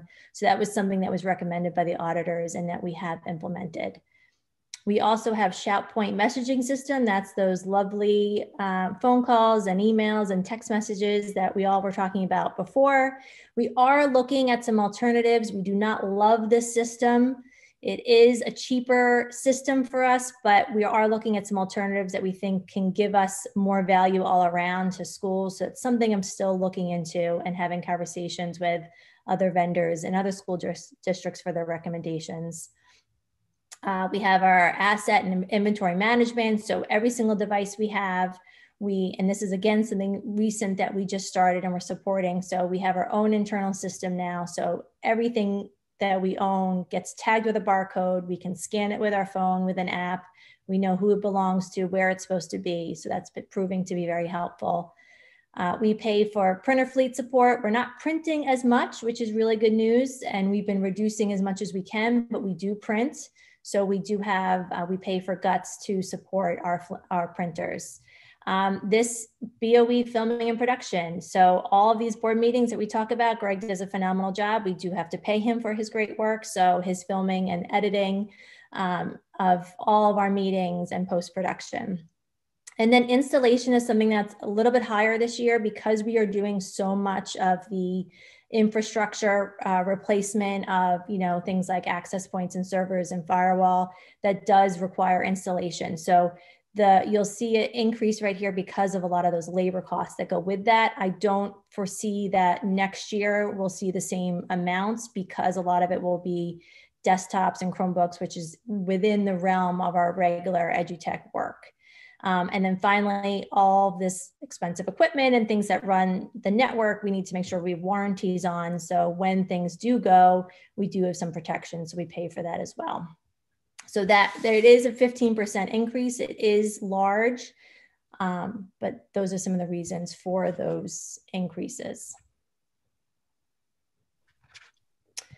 So you'll see it. Wait, Lisa had a question. Sure. So I just was wondering one thing. What is the difference between the backpack program and what we get with Infinite Campus as a parent? You said it was a different way of providing report cards. We can always access those on Infinite Campus. I'm just trying to understand what the difference is between the So Backpack is new. So we're just learning about exactly how to onboarding it right now. And that's something that actually Carmen helps us with. And one of my EduTech engineers is helping us with as well. So it's an add-on to Infinite Campus. So all of the online registration, Backpack, and Data Tracker are all add-ons to Infinite Campus. So it enhances what Infinite Campus already offers. And it's going to save us as well, rather than, Margaret does a lot of mailings, paper mailings. The schools do a lot of paper mailings. Instead of doing that, people will be able to access the information online. Right. Is this, Laura, this is the program that would take the place of at least part of the contract we have with the RIC to get the test scores out to parents once they're received. Yep. So normally the RIC will do this for us and bill us a not inconsiderable amount of money. And this was a more reasonable way for us to do the same thing. Can I just, I'm going to jump into with this, that this will allow us to keep multiple years instead of, you know, how you guys, you cannot access the report card after a certain period of time. We'll be able to house the report cards, progress reports for multiple years with this backpack. That'd be really nice, because I've always been a little bit frustrated if I don't get that report card printed by the right deadline, it disappears and I don't have access to it anymore. So thank you, that's really great. The other question I had is just to do with the one-to-one devices and what we're looking at for the fall. For the students who currently have devices, are we going to be doing a swap off of those? Are we going to just have them keep them for the fall with the seniors who are graduating? What are we thinking about with that? So the plan is to collect every single device in June, which will be quite an undertaking, but we managed to do everything we did last year. So we are going to collect every device. Last year we did not, because sanitary reasons, we just felt it was easier and safer for people to keep the devices they had, but we're going to be putting our devices on a more organized structure and schedule. We're still working out the details, but the thought being that we would assign students a device that they would have for 4 years. So once we bring all these devices back, clean them, get them ready to be rolled out again, make sure everything is in it has an asset tag on it and it's inventoried. We're thinking that, for example, a 5th grader would get a Chromebook that they would last them through 8th grade. A ninth grader would then also get a Chromebook that would last them through 12th grade. So they would be assigned that same Chromebook for those 4 years. We're looking at the elementary to identify whether we want them to go home with students or not, or stay in the classrooms, but with a similar model. So thinking that every year we would be replacing about 3 grade levels every year to keep that schedule going. It's a little bit wonky right now because we bought as many Chromebooks as we needed this year. And so now we're trying to match the models of the Chromebooks when they expire to specific grades. So that's going to be a lot of the work that we're going to do this summer. Corey, you had your hand up. Yeah, I just want to say thank you for doing this. We've been talking about this for a long time. And, you know, I think it's so important for our technology to keep up with the times. And, you know, kids learn from the usage of this technology, and we have to do our best to protect them also. And I'm just really happy to see that we're investing in this. So to me, the 15% isn't quite enough, but it's a good start. I'm trying, you know, like I said, I laugh because I pay more attention to this budget than I do my own budget. And I'm constantly trying to crunch the numbers, and I'm going back and forth with vendors to say, do you really need to charge us for this many licenses? Can I get it for this? So I'm trying to save us as much money as possible while ensuring that we're doing the right thing. And that was a recent conversation with a vendor that we're thinking about for the penetration testing. And really, we want to make sure what we purchase, we're going to also be able to utilize. So if we get pen testing done, I want to make sure I have the support to utilize whatever suggestions they make, you know, based on that analysis. Right. So maybe I do some of that now, and then the following year we pay for some more remediation work. So really just trying to parse it out. But I appreciate your support, and I think that's really important. And I'm weekly meet with all the directors of technology throughout the region, and some of them are frustrated and are challenged by not having enough support and understanding of the importance of this work. And I think you as a board have continued to support us, and it's important. You know, if something goes wrong here, it's going to cost us a lot more money than it would be to spend that we're doing right now. 100%. And those pen tests are one-shot deals. This shouldn't be the only time we do it. We should be doing it on a regular basis. Annually is actually best. And hopefully after the first one, after we've remediated a lot, as we do additional pen tests, there will be very little to do, hopefully, each time going forward. So, you know, this is great. I really think that, you know, it's moving in the right direction, and it's enabling our kids to be more successful in a technology-focused world. Yeah.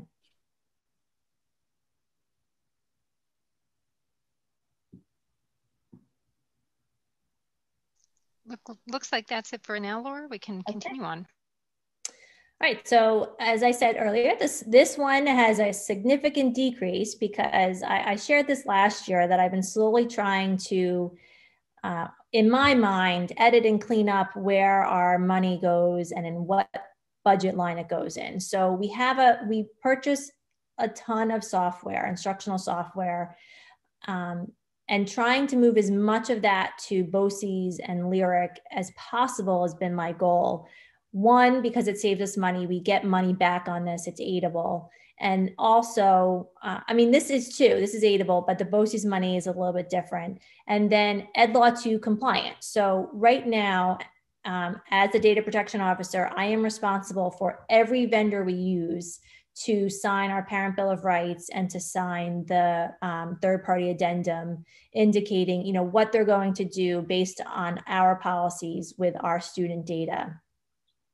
It is quite time consuming to do that with every single vendor. So it's vendors we pay for and also free vendors.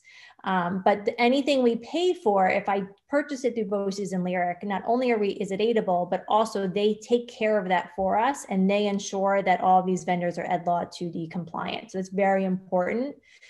So I work with Putnam Northern Westchester BOCES. We're part of model schools there.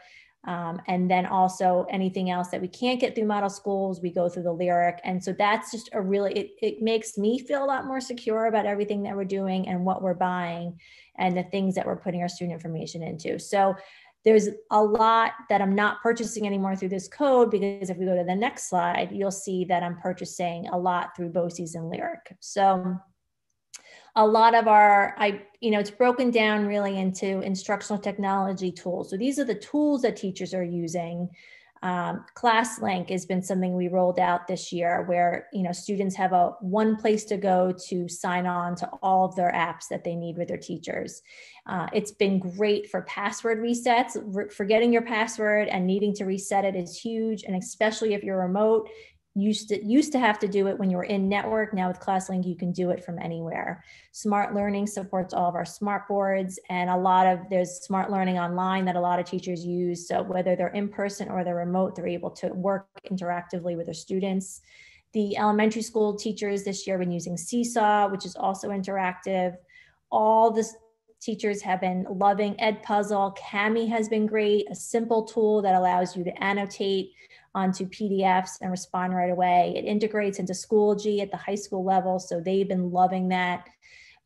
Google Enterprise was Google Suite for Education. Now it's Google Workspace for Education, so they changed the name on us. So that is how we pay for a lot of our Google services, including Google Meet and all the resources that come with that. We have a small number of licenses for Zoom, for board meetings, for principals. Specific people have access to Zoom. That's for when we have really large presentations. And then things like Adobe and Microsoft, which previously we were purchasing directly through another vendor or directly through that vendor, but now we're able to purchase them through BOCES and Lyric, which that's a new thing this year. Instructional software, this is something that I work really closely with Margaret with. So I manage the purchasing of it, but Margaret really looks at the nitty-gritty of what teachers are needing, because these are supplements to the instruction that's happening every day in the classroom. Some of these things are BrainPop. We also have BrainPop Junior, Learning A to Z. So if you see your students being assigned any of this work when they're home, you'll see a lot of this work happening. iReady, Newsella, iExcel. ESGI is something the kindergarten and first graders have been using. And then we also have a plethora of frontline, but frontline RTI specifically is used to identify students that may be at risk within the district, within the buildings. Again, library services we purchase through through BOCES. Again, this is something that Margaret is working on in tandem with me and looking at the numbers. We talk to the library media specialists. We really say, are you using this? Do you need this? And trying to make sure that if we are using it, we have the support so the teachers know to use it and take full advantage of it. As I said, we use Frontline a lot. So Frontline Central, we rolled out last year, not knowing COVID was coming, but my gosh, I'm so glad we did, because we were able to do all of our human resources work virtually online. We used to have to come to the office, fill out paperwork, scan stuff, email stuff, come back to the office again. So we were able to do all of our hiring through Frontline Central because we had the system already set up and in place. So every time we hire a new teacher, we onboard them through that process, and then they're linked to all of our systems. ASOP is how our staff identify if they're absent, how we fill those absentees with substitute teachers.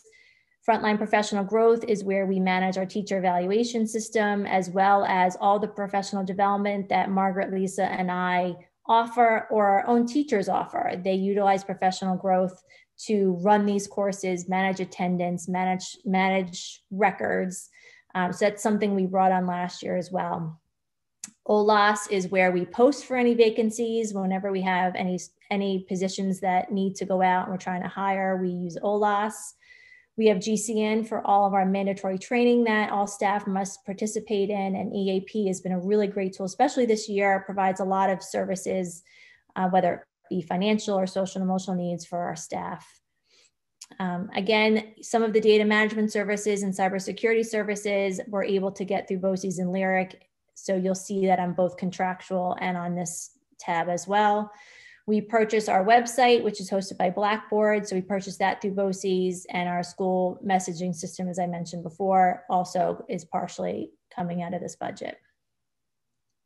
So you see, like I said, you're going to see a big increase, but there was a big decrease in the slide before just because we're shifting things over. So I'm hoping next year it'll look a little bit more even as we're more cleaned up. Supplies, it is what it is. I'm not changing this either.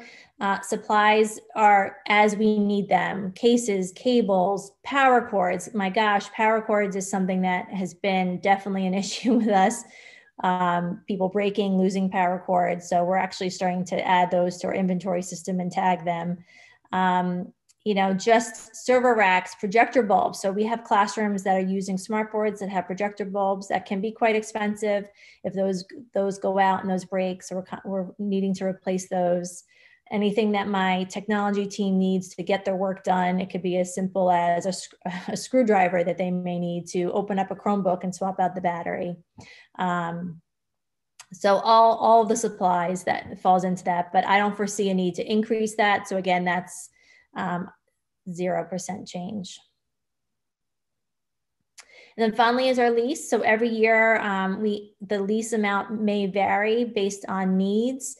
As I said earlier, we're going to be focusing on all the upgrades to the infrastructure and the Wi-Fi. So some of that is the switches, UPS, internal and external access points, our firewalls, and our server hardware. There was a lot based on the construction that happened this past year. Our main server room had a lot of construction done to it. So, you know, we've been tweaking and improving that. And now we're going to be able to finalize a lot of that this summer with some of these new purchases. So this is the overview. So in overall, the increase is 6.5%. I did my best to try to keep that as low as possible. And I only put in here what I absolutely thought we need, which is why you don't see easy little numbers. They're to the dollar of what I think that we truly believe we need based on all the quotes we've been getting. And I believe that's it. Thank you, Laura. That was a lot of detail. Thank you very much. You're welcome. Appreciate that. Does anybody have any questions?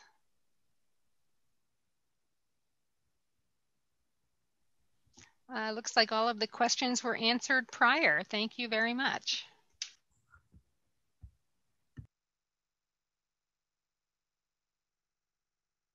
All right, so that brings us to the end of our presentations. Before we start our audience comments and our discussion for our board comments, I am going to ask if we would like to do a 5-minute recess for a drink of water, stretch your legs.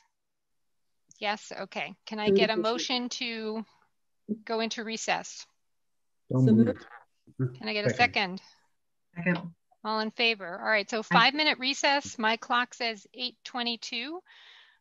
So we'll round it to 8:30. Okay, we'll see you back at 8:30. All right, welcome back. So this is going to bring us to our audience comments section. Before we do that, I just want to remind everybody that trustee ballots are available. There are 2 trustee seats up for election this year. Carmen, when are those petitions due back by? April 19th, Carol. Thank you very much. And before you submit your petitions to Carmen, you do have to get signatures. So if you're thinking of running for the board, please be sure to pick up your petitions in enough time that you're able to fill out paperwork and get those signatures. I think it's 25 signatures this year, if I'm not mistaken. Correct. Yes, 25 signatures.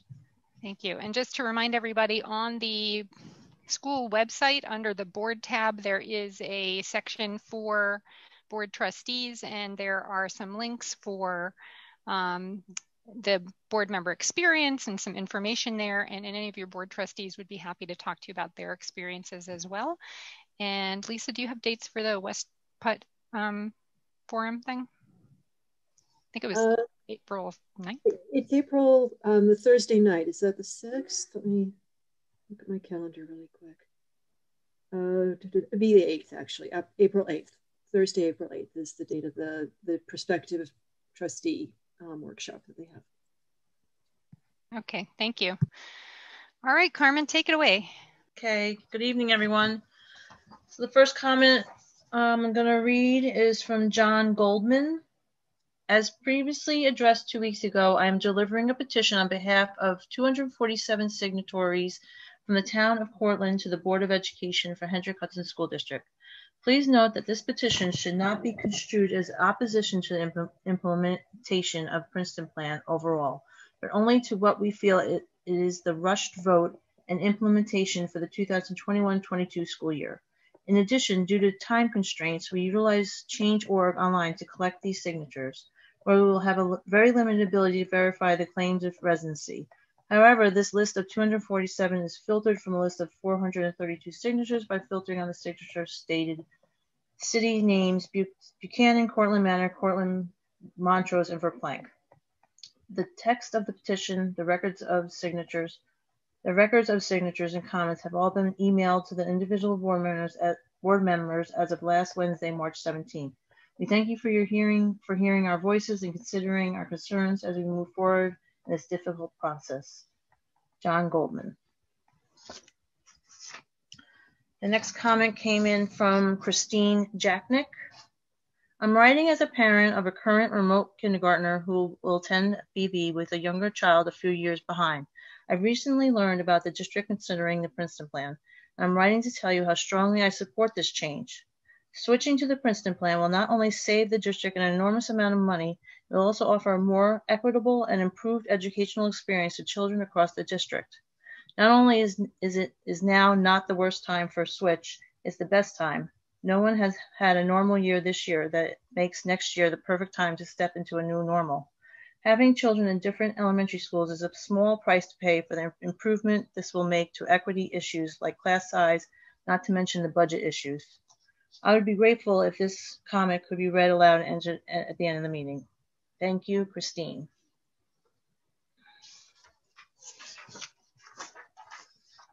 The next comment came in from Kara Fravor.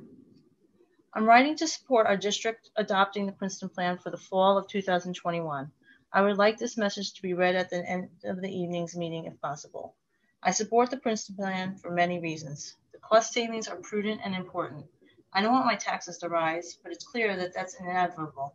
And this plan mitigates some of that possible rise. Far beyond dollars and cents, I believe that we should dismantle a system that is furthering disparities between 3 elementary schools in our district. Our current system may leave children with fewer financial resources, less prepared to succeed in middle school. A strong supporter of public education, I believe that gaps based on income are inexcusable and not the vision of equity that I want my district to represent. I trust that you will figure out how to change busing and libraries and teaching schedules. I've been inordinately proud and grateful for the hard work of the district, school administrators, and teachers to keep our kids learning safely in person during this unrelenting and difficult year. I've been amazed by the capacity of my son and other kids to learn new rules and new platforms and a new way of life. I believe changing schools would barely register to him, given how much he's adapted to in the last year. Given the changes and settling we'll need to do in the fall anyway. September of 2021 seems like the perfect time to enact this change to the Princeton Plan. Thank you for your time and for acting in the best interest for all the students in our district. Kara. Next comment came in from Rachel Fenty. I'm writing to not only share my support for Princeton Plan, but to ask that we do not delay this any further and move forward with implementing it for fall of 2021 in order to provide reasonable and unbiased interventions to catch up all of the other students that have fallen behind during COVID. When my 6-year-old neurodiverse son would have to ride the bus from Verplank to Furnace Woods, I was never concerned with the bus ride across town. This is how it is. Why is it okay for our most vulnerable population to take these long bus rides most of the time without monitors unless they are physically diverse, but not okay for our general education students? Having the unique experience of having kids in 2 out of our 3 elementary schools, I have firsthand seen the disparities between the schools. Access to enrichment, equity in class sizes, and the balance of diversity should be the only thing considered when considering Princeton Plan. If your concern is losing a neighborhood school, you should shift your mindset and celebrate a community district and just how empowering it is that we are all sailors and sailors weather all storms. Then we received some emails from tonight, so I have to get to those. I'm sorry, I have to log over. It's quite all right. Take your time, Carmen. Okay,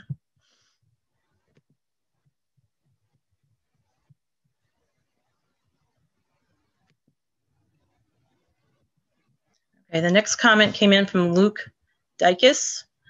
I apologize for the late afternoon submission. Oh wait, hold on. Dear Board of Education, I plan to swallow my dislike of the limelight and speak at tonight's public hearing, but it's not clear where I'll be for work. It seemed better to contribute thoughtful input via email than distracted live input on a phone from a work location somewhere. I hope that was the correct choice. I've attended or watched on replay all 6 of the administration's Q&As in the last week, the BVPTA Q&A Monday, and the middle and high school PTA Q&A last Tuesday, not to mention nearly every Board of Ed meeting in the last couple of years. I've read the consultant's report, the full SWOT report, all the studies on the HH page, and several more found elsewhere. I've talked with teachers, administrators, and even Ms. Gillio to try to wrap my head around what the actual honest weaknesses of this proposal are. I understand the gross limitations of using state testing as a benchmark, but I also am hearing very clearly from alums, parents, teachers, and administrators that the massive imbalance that seems obvious to me, in fact, a very real phenomenon having very real impacts on kids in our care. When this comes to a vote, you'll have the chance to decide either all of our kids are sailors and we do what's best for all of them, or we drop the charade and admit its hen hut policy that where your parents live within the district is going to strongly impact the quality of your elementary education. I also want to urge you to make this change now instead of stalling. A year of the old way and then changing is going to be much more disruptive considered. Not one single child in the district will be coming out of a normal year next fall. A third of our elementary kids rising K and 1 have zero experience of what an old normal year looks like, and the old way will be foreign as a normal Princeton Plan. A third of our elementary kids are by sheer chance going to be in their same neighborhood building next year anyway. Almost a fifth of our elementary kids are remote now and won't have any have been in any school building for almost 18 months come next fall. I don't have the Venn diagram that answers what fraction of kids are left, but it's obvious that this is the least disruptive time to make this change. Let's come out of the chaos of COVID and into a new, better normal. Logistically, I've heard in Q&As that some parents want more time to prepare for this switch on a practical level, but it's also clear that even in normal years, we don't release bus routes, schedules, and class assignments until the last moment. Not one person with reason to know has suggested it will be any different implementing Princeton Plan in 2022 compared to 2021 in this regard. There's also been a very uniform message from the administration, principals, and staff that though this is going to be bumpy, they're confident we can pull it off. Even if this proposal were a financial wash, we should be ashamed if we knowingly ignore such an obvious opportunity to improve the quality of our children's education. Let's live up to our commitment to be a dynamic, innovative, and supportive educational community that ensures each student achieves his or her maximum potential. Let's walk the talk and take this district forward. Thank you, Luke Dickus. Okay. We have two more that came in. Let me just find the other ones.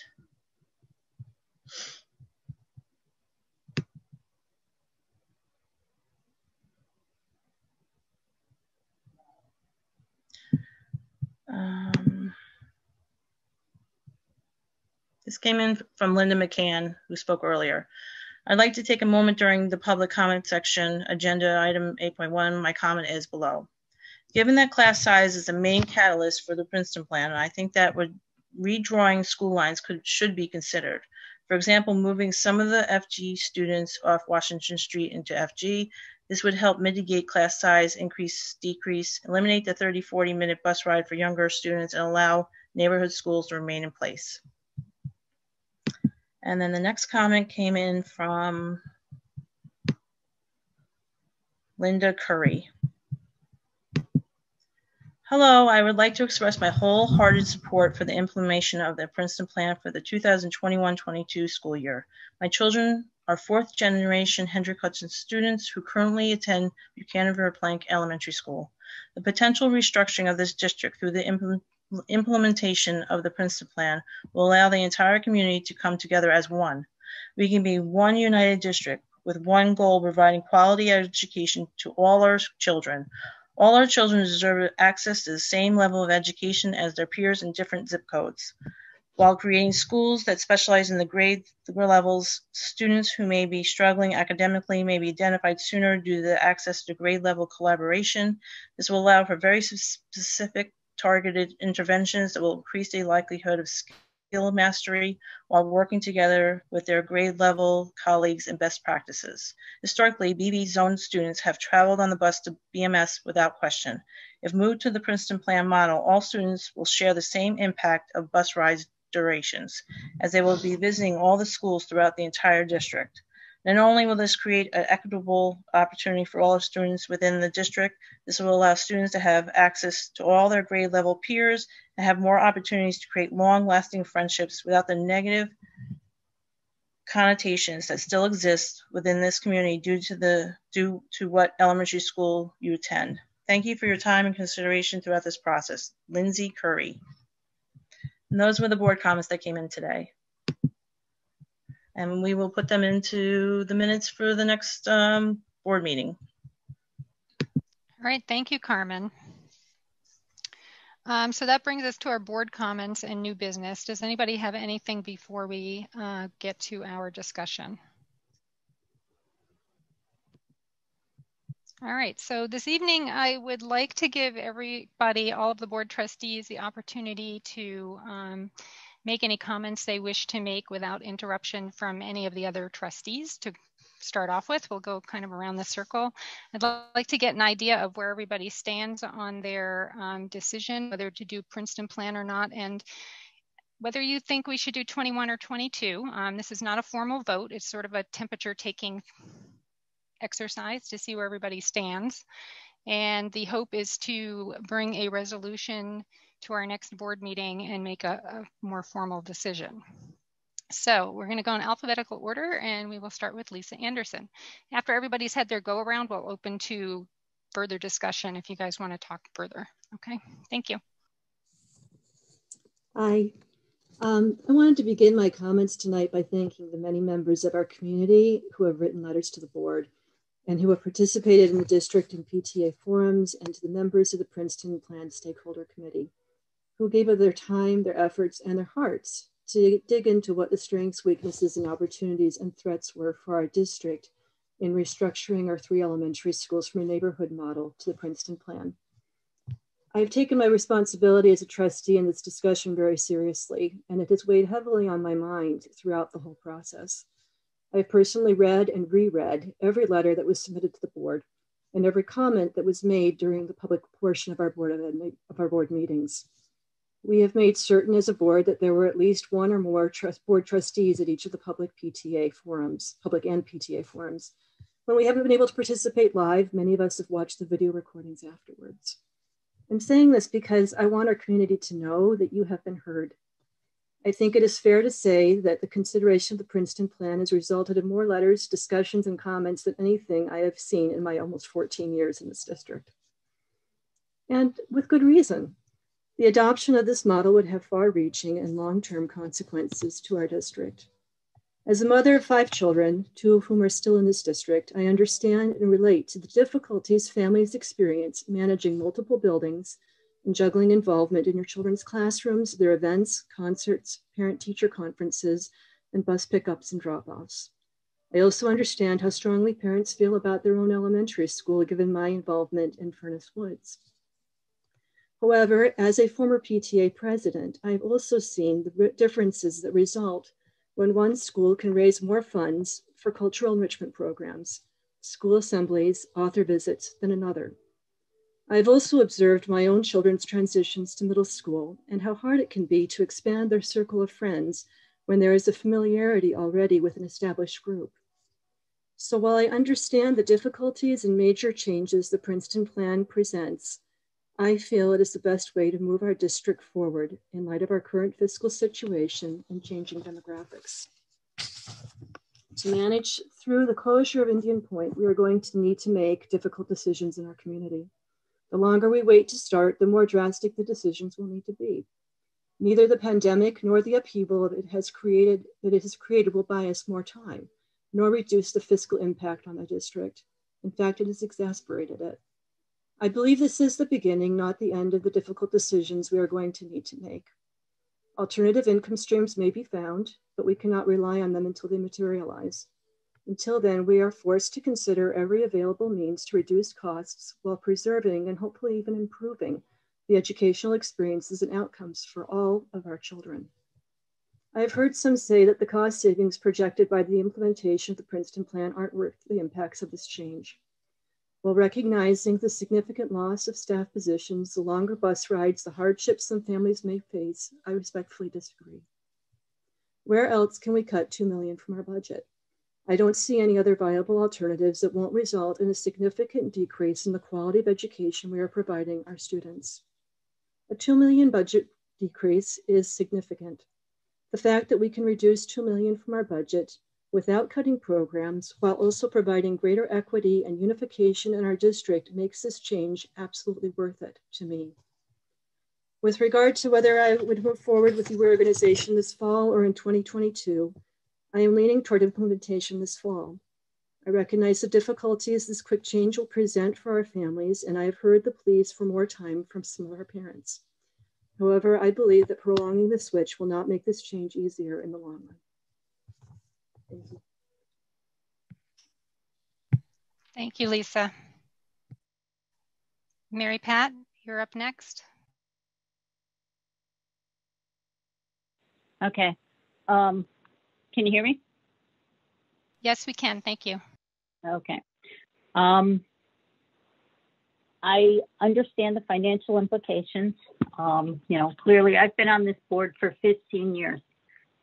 And the Princeton Plan has come up, at least in the amount of time that I've been in the district and on the board. This is, I think, my 3rd go around with the Princeton Plan. And I do understand the financial implications, particularly now. But I look at it a different way. To be honest, our ultimate responsibility here is to protect the kids' education and to give them the best possible education that they can have. And to date, up till now, I have seen absolutely no evidence that the Princeton Plan is a better model for providing an education, improving the academic value to our kids. If you look at the schools that do have the Princeton Plan currently, they're not outperforming the ones that don't. There's no evidence that the 10 years or so that they've had the Princeton Plan has, that any of their scores or their outcomes or such have improved. And there's no evidence that it hasn't, but I'm not seeing, I don't see the value added. And again, the school districts that the Princeton Plan exists in currently are not outperforming the ones that it does not. I also think, and I think that's the biggest piece. I also think that there's value in a student being in the same school for 6 years. I think, while there's, they talk about, the coming together, the transitions and stuff. I think there's a lot to be said for the children being together for, in the same school for 6 years with the support staff, the special teachers, and the principal. In my experience, and I've had 3 kids go through this district, and they've had a tremendous experience. I could not ask for more. And one of the things that has truly been valuable to them has been the fact that the principals and the support staff and the teachers know them. And when there was an issue, they would go to the previous teachers and go to the principal. They know what's going on. They know the families. They know, they know the experience. They've seen the other children. There's that, I guess somebody referred to it as institutional knowledge. And there is, the argument that it's much easier for a current teacher to just literally walk down the hall to talk to previous teachers than to, look up and say, who did this child have? Let me see if I can reach out, and on and on. I think there's a lot to be said for the teachers knowing those children already in the school.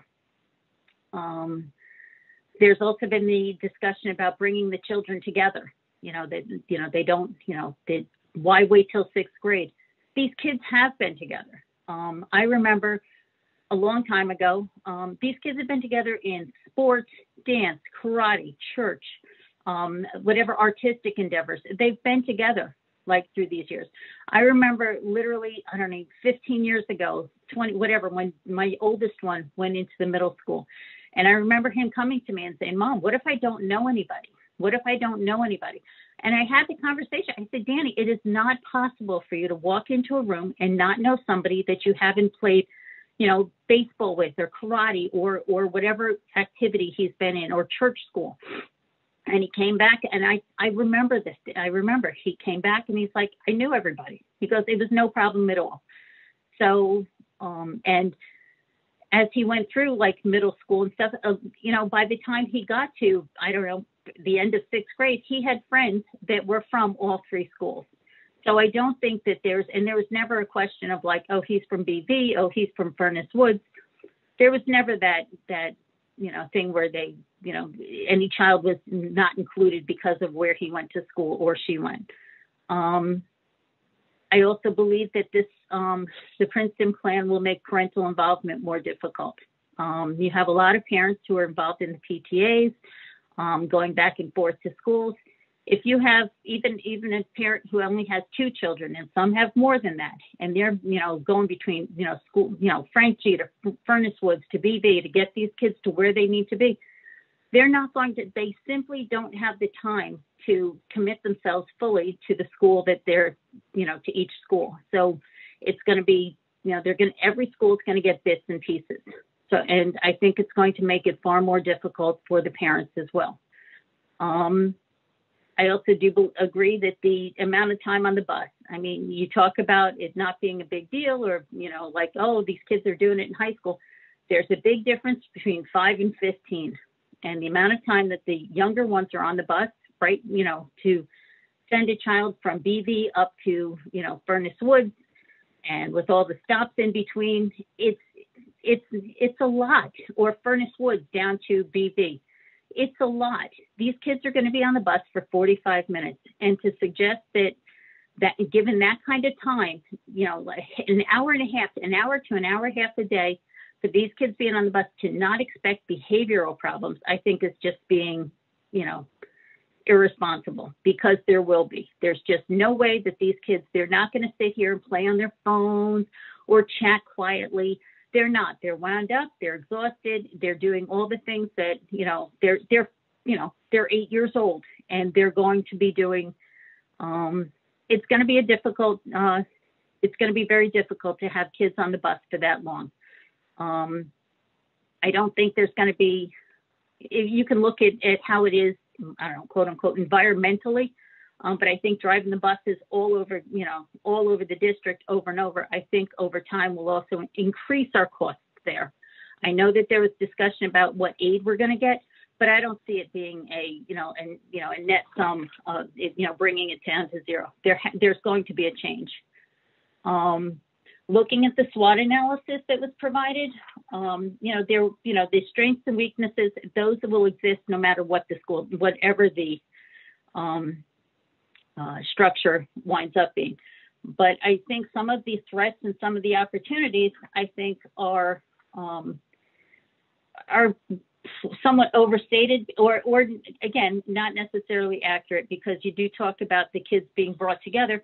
They're already together. Again, think about your own children. They have friends in every other school because of the activities that they've been involved in, and that happened even at a young age as well. I think that there's value in looking at some other alternative. I think there's got to be another way besides the Princeton Plan to save some money. I think that there's. I don't think those other options were explored. It seemed to be an either or, like, oh, here's the Princeton Plan. There was no other alternative that was suggested, and I think that would have been helpful to have not just either or. I think that there are other possible cost savings that can be taken without going, making such a huge change to our district. As I said before, my 3 kids went through this district, and they went through the neighborhood schools. And I know that they had 2 of them were close together in age, and I would have been in 2 different schools though at every time with them. And frankly, with the other 2, I would have been in separate schools as well, but under the Princeton Plan. But I know that my kids were they were happy to be together. And for example, and it's an extraordinary thing, but I remember when 9/11 happened, both my kids were together in school, and they were, things were happening, and they were seeing a lot of activity going around, and kids getting picked up. And the fact that they were together, that they knew each other, that matters. So I think there's a lot of value in having siblings together too, rather than having them like float, just never being in the same school.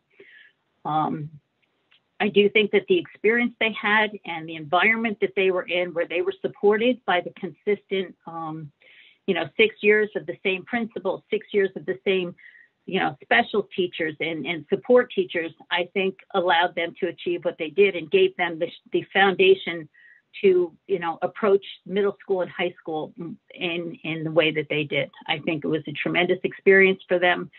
And to be honest, I would be very disinclined to not allow another child to have the experience that my kids had. So, thank you. Thank you, Mary Pat. Corey, you're up next. Yeah, so this has been a real journey for me. Learning a lot about, why I came to this board in the first place. I started with this board because I knew that we were going to have some big decisions to make because of Indian Point. And, when we first talked about, what do we do about Indian Point, it was all about saving costs, and, it was all about money. You know, how do we cut back? And we had a lot of proposals on the table.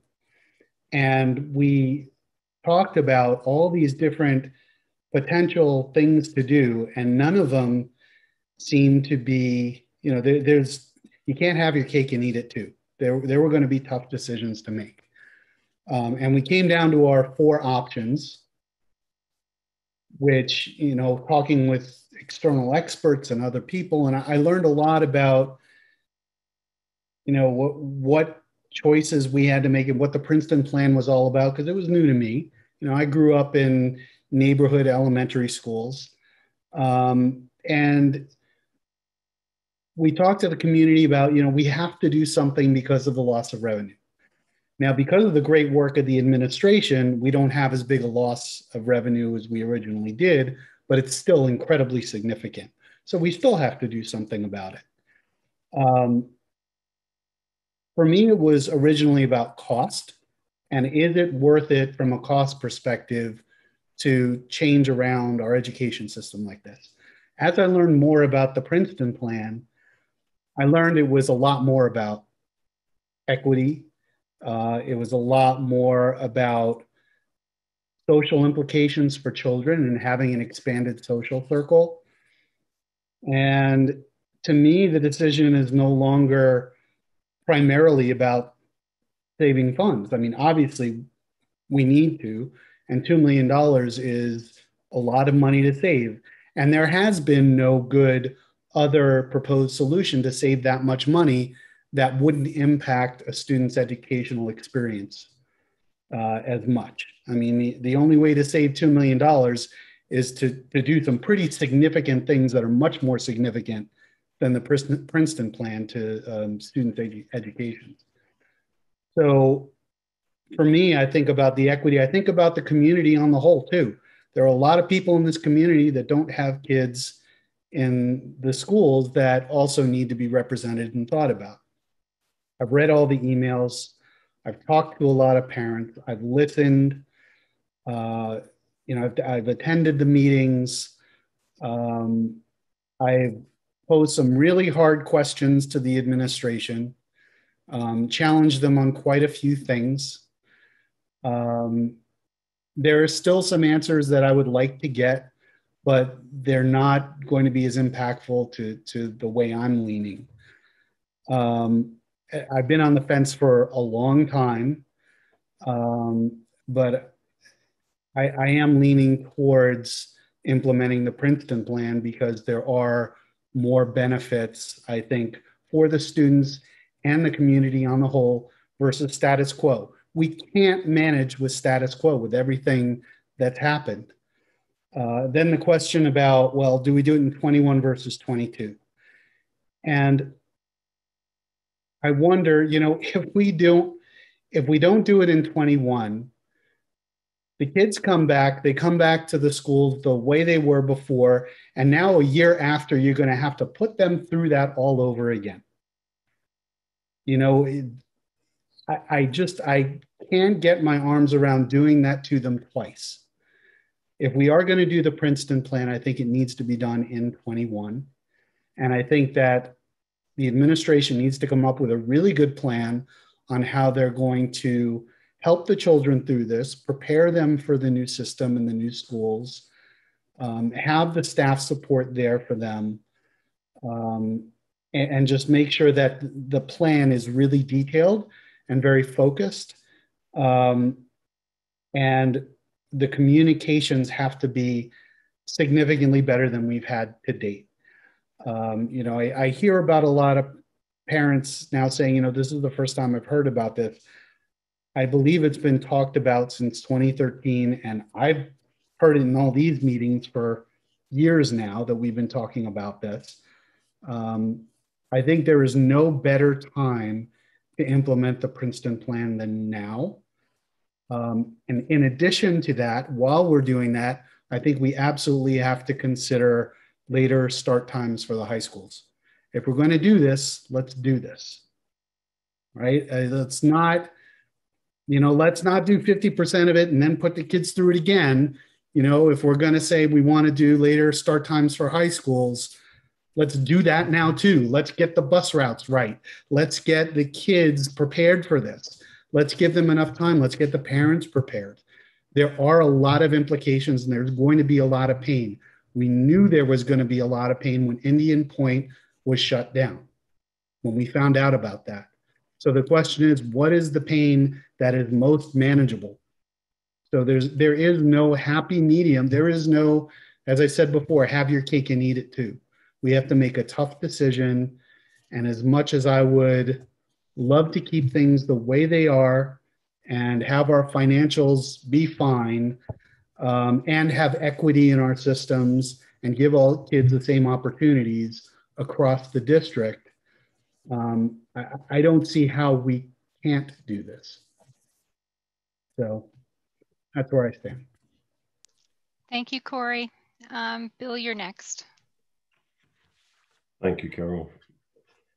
I appreciate all the comments that we as the board have received from the community. We appreciate the input.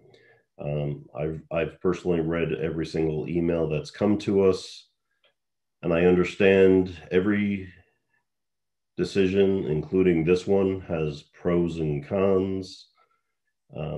Originally, the Princeton Plan was brought up as a cost savings, and I knew what the Princeton Plan was. I've been on the board for a long time, and I knew what it was, and we brought it up this time as a thought for cost savings for Con Ed. But like Corey, my feeling has changed to not just a cost savings, that this makes more sense regardless of the cost savings or not. If it was a break even, it still makes sense. I understand the issues and some of my concerns, and I agree with people. You know, like I said, there's going to be pros and cons. Some of the cons that concern me are the longer bus rides for our youngest students, and I feel for some of the families that may have separate bus stop times for children in different elementary schools. I understand that can be inconvenient. We as a board and as a community need to represent all the district residents, not just the ones with students in the district.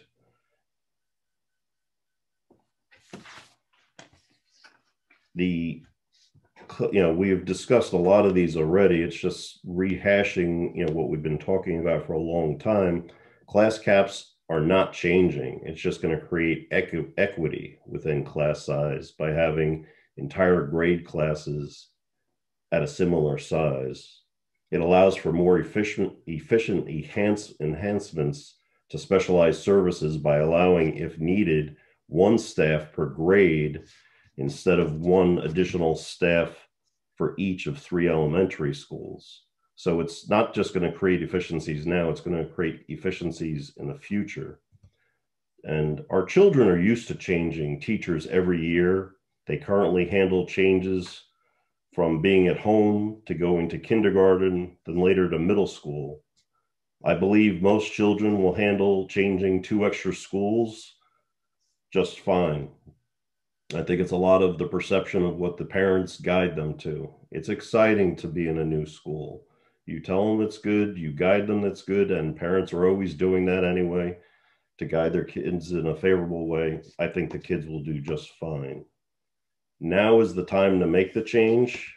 It allows for future cost efficiency enhancements, equity amongst students in all grades.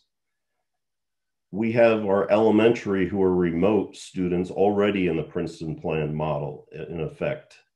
Now is the perfect time to change to the new norm after COVID instead of going back to neighborhood schools and then a year later changing to the Princeton Plan. So I think we should be doing it for this upcoming September. And again, I appreciate everybody's input from the community. I understand there's pros and cons, but this makes sense when you really look at it. Thank you. Thank you, Bill. Alex, you're next.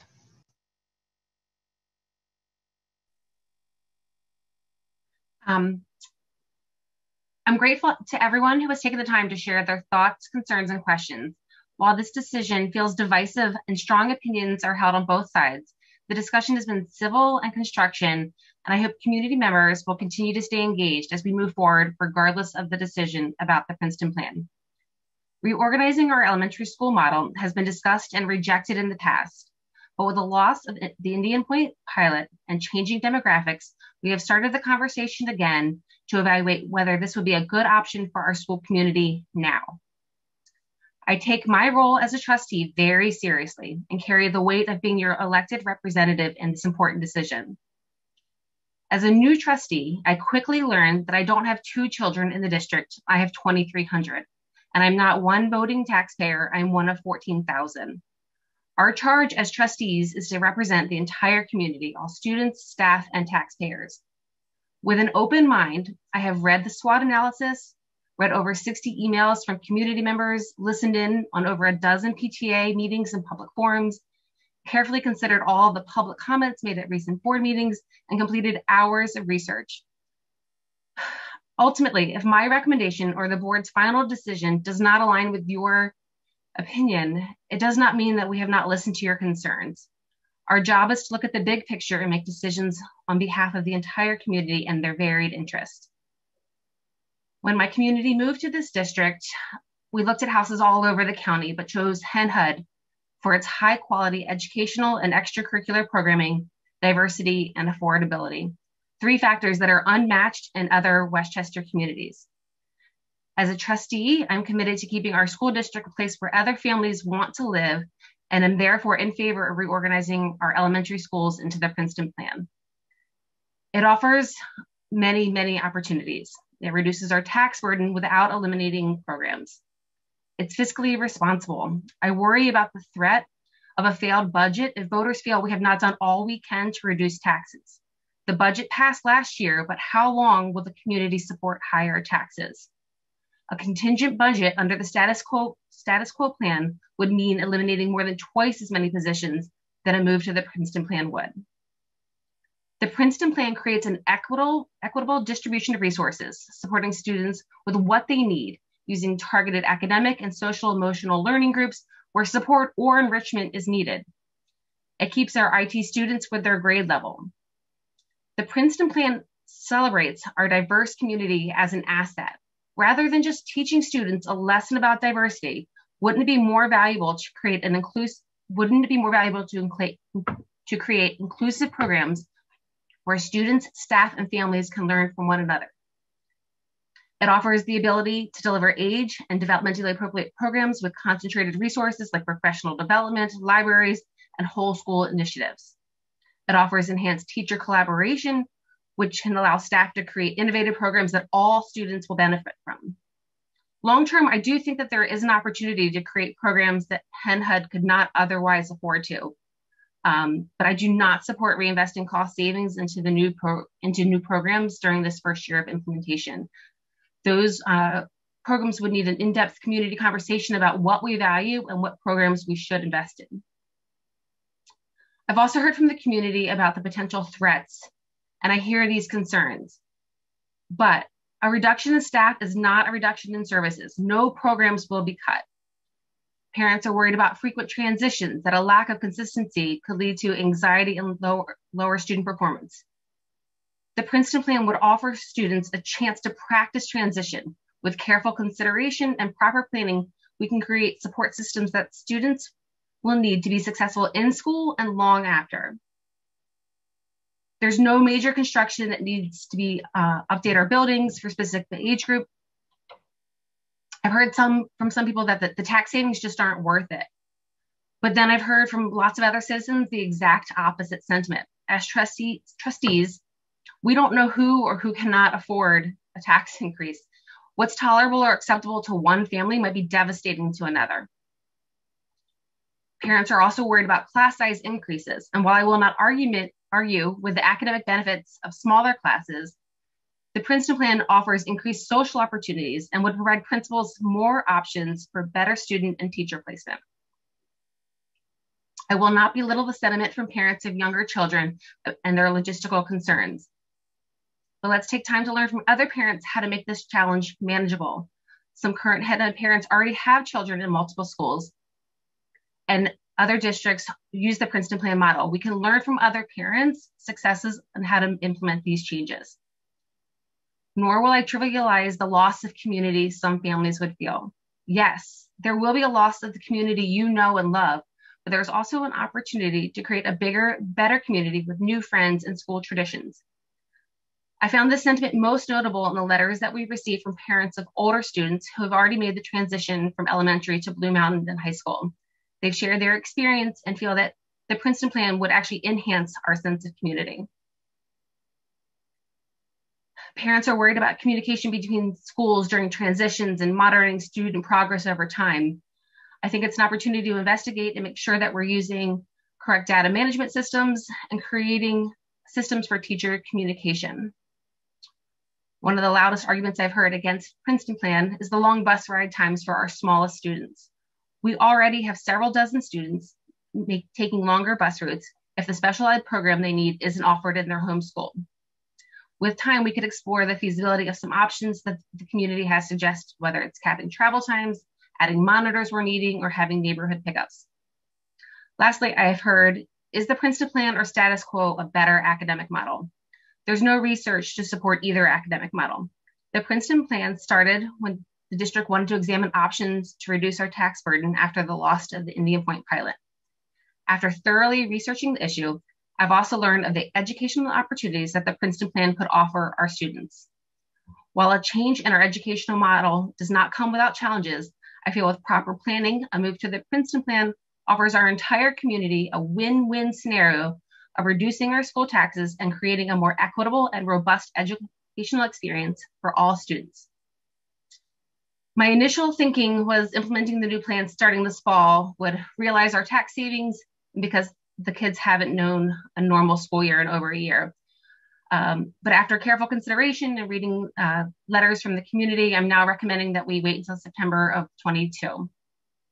Mostly because it's not clear what the school landscape will look like due to the pandemic, but it also provides us the gift of time. Time for our administration to come up with a detailed plan that addresses the threats documented in the stakeholder SWOT analysis and community concerns like the logistics of before and after care and transportation. Time to create a self-evaluation process with goals and metrics to determine if our transition is successful. Time for PTA reorganization. Time for staff to prepare and receive professional development. And it also may allow for natural attrition to occur within our teaching staff that would hopefully reduce the number of positions that we would have to eliminate. Lastly, I hope to see the transition plan that will include a well-rounded team, including administration, teachers, parents, and board trustees, a detailed timeline so parents know when and how to expect information, ample opportunities for public question and answer and parent input, professional development for staff, school visits, and teacher meet and greets for students. A move to the Princeton Plan offers an opportunity to recreate our district, combining our existing best practices with a wish list of programs and initiatives that will have positive impact on our students' careers and life after graduating from Penn Hood. This is a chance for parents, administration, and staff to collaborate and dream big to see what is possible. Thank you, Alex. Lori, you're next. I'm not following that. That's a joke. It was really good, wasn't it? That's a joke. I'm really not following that. I have listened to everybody. I have read all the emails as well. I have been going around neighborhoods for other reasons and have listened to people without children in our district. And I hear everybody. I hear the desperation in people's voices. I hear the hope in people's voices. I am still not convinced one way or the other because I, like Mary Pat, have been here for a very long time, and this Princeton Plan has come and gone. And this is an extremely difficult decision. I'm going to go through some of my notes. I don't know if everybody else, but I was told we were doing this at 10 o'clock this morning, and I've had an extremely kind of stressful, horrific day and busy and working and all that kind of stuff. So my notes might be a little bit scattered, but I want to address a few things. Yes, we did first start talking about this plan because of the closing of Indian Point. And, we were under the impression that we were going to have this 14% tax hike for several years to come. And like somebody else stated, our administrators and Enrique and everybody working with the state, with locals, with whatever funds that we have, thank God that is not as big as a threat as we thought it was going to be. While I understand there's advantages, I am still not in complete support of doing this, especially for this year. One thing that really saddens me is that I've actually seen families starting to be pitted against each other, and that really bothers me. I've read everything. I think I attended 5 of the meetings, and there are such different views, and everybody is right. There's nobody that's not right. I just am kind of saddened at how divided, or I want to say 2 out of 3, that we have actually become. And I think it's kind of, it breaks your heart a little bit, but I just want to address some facts too. For 66% of the people that I spoke to, they are not in favor of the Princeton Plan, especially for this year, maybe in the future. There is so much to be said for a neighborhood school. And I agree with Mary Pat on that. And I don't care what neighborhood that you're in. When you have children that go to school from K to 5, you can't imagine the relationships that are built right then and there, that teachers and social workers and principals and other parents just get to know that child so well and have such an investment. And I know people say there's not a big deal, kids, and exciting moving every 2 grades, but you want to know what? That is stressful. So if it's stressful to the parents, that stress goes to the kids. And, for people that do have a lot of children in a lot of different grades, I understand their stress. And it's not so easy. And when parents are stressed that they can't get their kids to all these different places at the same time, I know we have some wonder parents out there that are doing this, but we have some that are not. And that stress is going to flow down to their students, and they're going to feel it. It just happens, just the natural occurrence of things. The relations that, my train of thought right now, I apologize. It's just very difficult. It's unexplainable how the relationships that are formed. And Mary Pat said, with having your siblings in the same grade and being able to look up, and with our programs, when you have 5th graders coming down to read to kindergartners and matching up programs like that and seeing behavior and modeling behavior, I think that's just remarkable. And I know that can happen in every school. The next part that bothers me a little bit is that why don't we have these programs already? I think we have spent so much time on ELA and math that I was under the impression we did have science programs in every school. And why can't we have dual language in other school? I don't understand why we don't have those why we didn't have those programs to begin with. Another point that people are trying to point out is the equity about class size, etc. So if I may point out, I'm actually looking at the class sizes, and there is not a huge difference whatsoever. When I put the numbers in front of me, Furnace Woods has 2 larger average class sizes than the other 2 buildings. Frank G has 3 larger class sizes than the other 2 buildings. And BV has 2 larger class sizes, average class sizes than the other 2 buildings. When we talk about more equity, it concerns me that some families might say, well, we don't have the same opportunities. And I ask myself, why? Haven't we been doing a good job? So when I hear more support coming from the Princeton Plan from certain communities, I say to myself, are there bad teachers there? No, there's definitely not bad teachers there. I know there's not bad teachers. We have wonderful teachers across the board. I say, is the curriculum different? Are the books different? Are the opportunities different? No, they're not. Everybody's having the same opportunities, and whatever our children need, our children are actually getting. The only difference I see is maybe what happens after school. And if that has been a problem, I don't know why we didn't address that problem. So if one PTA can raise more money than another PTA, then help them out. Then why aren't we helping them out? if one school gets an after school speaker and another one doesn't, well, let's share that. So it just bothers me. And then someone said that our kids are remote already, but our kids are remote at home. They're not going building to building to building, meeting all new teachers. They're remote at home. When we talk about little children riding a bus, that's a problem. I know some people think that, I think there's a huge difference between a 5-year-old and a 10-year-old and a 12-year-old going on an hour bus drive. One of my board trustees one of my colleagues pointed out that there might be behavior problems. There's going to be 5-year-olds falling asleep on the bus. No, they're not going to just be up and be excited the whole time. They're going to be tired. I don't know. I'm very, very confused at what to do. I hear everybody's concern. There's no evidence of more academic success to accompany this. I really, really want to hear from people who don't have their children in our school any longer. And I have been hearing from that. As a matter of fact, I talked to a couple the other day that they were all ready to have their kindergartner go to a certain school. And I said, well, have you heard about this? Join our meetings. And I don't try to sway anybody one way or the other, because I totally respect everybody's opinion, because we're all allowed to have these opinions. We all know that. But they were extremely upset. And they said, we moved to this one neighborhood because we invested in the school. We saw the results and all points and all kinds of things like that. And they had no idea.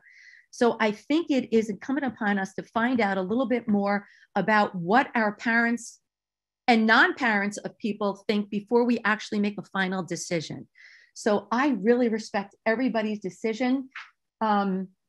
This is a hard one. And I think that maybe when we saw that tax burden go down, that we didn't really have to put this out there, because I'm not comfortable with families really being pitted against each other. And that's what I'm seeing right now. And it's kind of bothersome to me.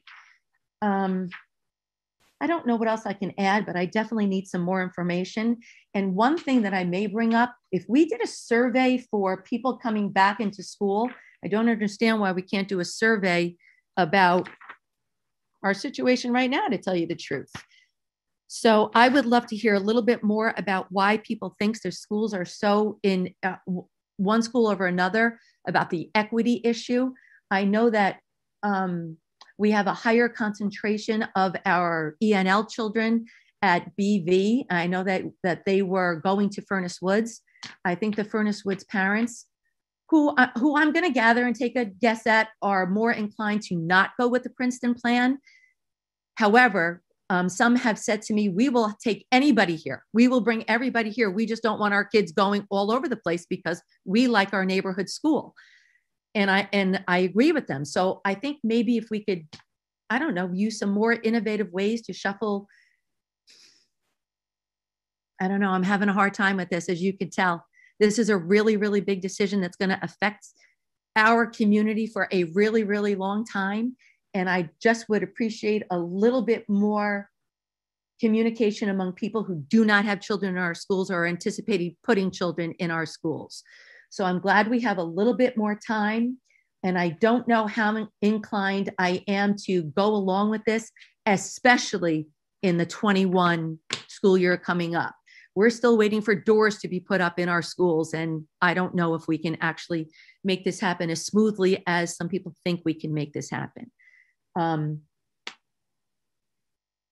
I think that's all I have, but I do appreciate what Alex said. It was and continues to be our duty to make sure that we are looking at our tax base, at our cost base.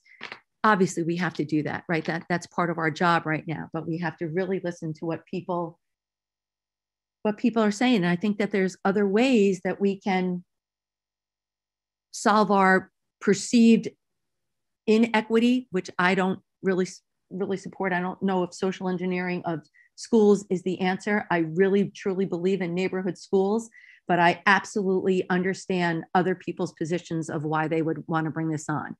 So I am going to wait a little bit longer to hear just a little bit more before I make my final decision. And I appreciate everybody's patience with me, because I am very passionate about this, and I do want the best for our children too. I just don't, you know, we all have different ideas of what's best for our children. Having said that, I still am very much a proponent of neighborhood schools. I think it is so important. And like Mary Pat said before, our children are meeting each other all the time.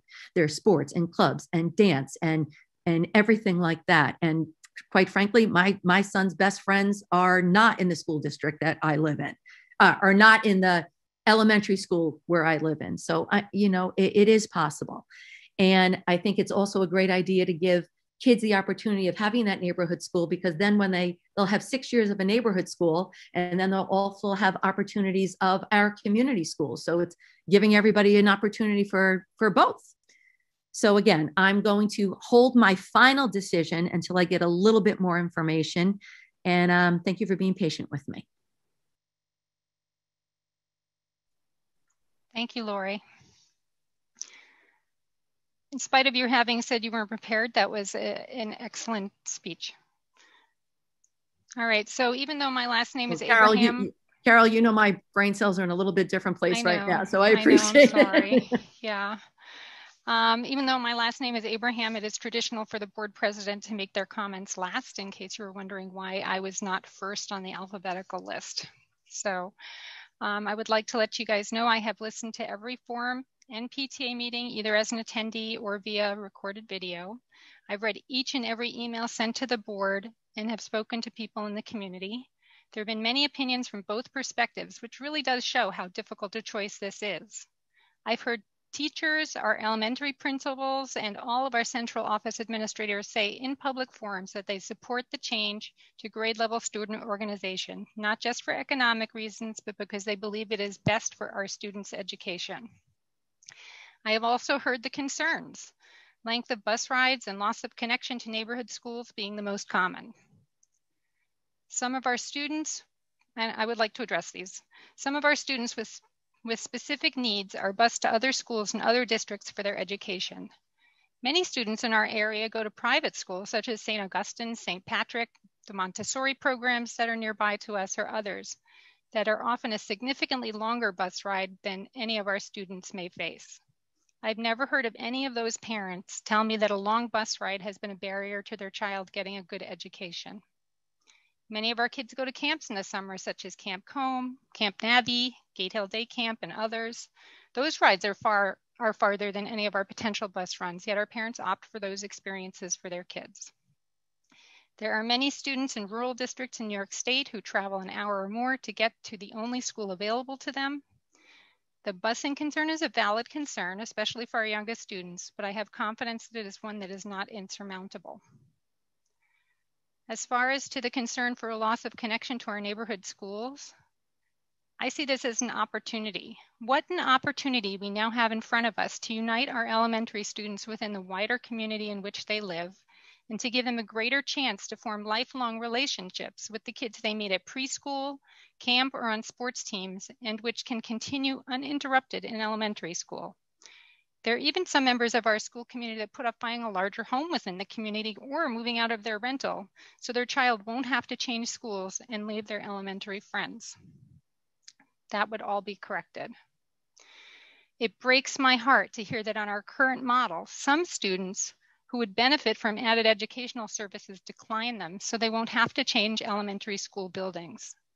Many of the students that do decide to take advantage of these opportunities are separated from their peers, so the cost of support services in our district is not prohibitive, and so that class ratios for those students are adequate to meet their needs. How much better it would be if this weren't the case, if the students that need additional services could stay with their friends and neighbors and still get the support they need. This would be accomplished through the Princeton Plan model with an overall savings to the taxpayer. I have heard members of our community who do and do not have students, both newer homeowners and seniors, worrying about their rising taxes and whether they will be able to keep their home during uncertain economic times. And as I've been attending board meetings as an observer or trustee for almost 14 years, time and time again, I've heard members of our community step forward to say that even small tax increases are too much and to beg the board to look for savings opportunities. An increase in our school tax is only one of many area tax increases that we face each year. but it's the only one the public votes on directly. At this time in particular, with the economic loss to many from the pandemic, the loss of support from Indian Point, and the decrease in revenue to state and local agencies, it is even more imperative that we take advantage of a large budget adjustment such as this. That does not force us to eliminate any programs for our students and may even allow us to enhance programs for so many. To do anything else would be a break of our fiduciary responsibility. I am also empathetic to the many voices of our parents that say they can't handle one more change right now. I fully believe our elementary school administrators, teachers, and students could be ready to implement the change to grade banding this fall, but I have also heard many families of those students who say that 5 months is not enough time for them to plan and to feel comfortable with those changes. Because of the pandemic, we have all been unwillingly drafted into a circus, and each of us has been given a number of balls to juggle for the show. I know that elementary parents have been given more balls to juggle than others, and they feel if we throw one more ball at them, they will just drop them all. For these reasons, I'm in favor of reorganizing our elementary schools, but using some of our reserves to delay implementation until 2022. Thank you. So I would like to open the floor up to discussion. If anybody has any follow-up or questions for your fellow board trustees, you don't need to wait to be called upon, just unmute yourself and talk.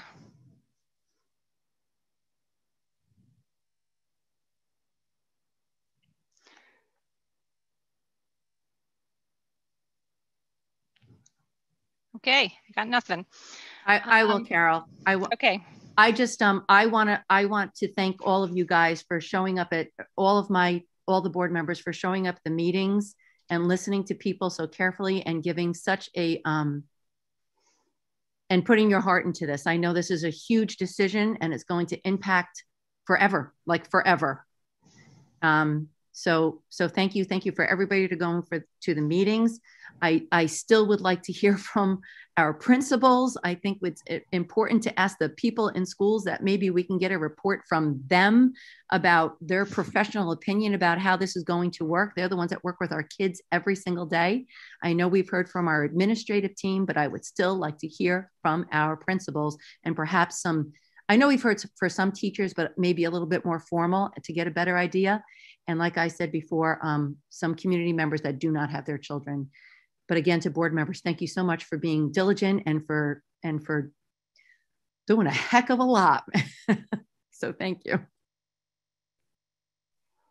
Allie? So I don't know if the public knows, but this is the first time we've talked about this as a group. There's been no, this is a public conversation. So for me personally, I want to take some time to digest what you all have said, and but I am curious what happens next. Like I'm processing, but where do we go from here? Okay, so where we go from here is with my straw poll here, we have 5 yeses and 1 strong no and 1 maybe. So my question to everybody is there any information that you might get that would sway your vote from tonight's vote? If not, then there is a resolution that we can pass that will basically task Joe to write a policy that we can then approve at a subsequent meeting. The resolution for Joe to do the policy change isn't binding in itself, but it is giving him a direction, and it's basically, saying this is the way we're going to go. Once the policy change is voted in, then that's like the final. We actually have. I have one question, and yeah. This is just for clarity here. We've had so many conversations here where the numbers are going back and forth, and we keep hearing how we've saved $2 million, that this will save $2 million. But then it's only a 2% change on our tax base. So that's a little confusing. It's not changing my mind, but what it does, I do think it clarifying that might be helpful. I also think, I'll be honest, I'm disappointed. I'm disappointed. to put it mildly, because I do believe that so many things that people have asked to be, and I appreciate that there have been, a dozen community forums where, people sign in and stuff, but if you have to go in search of that, that information, we just put up the tax calculator yesterday.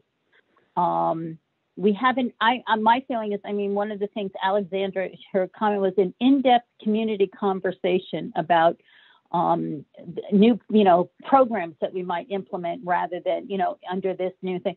But I don't feel that in-depth community conversation was ever had on the Princeton Plan itself. I know that there have been these forums.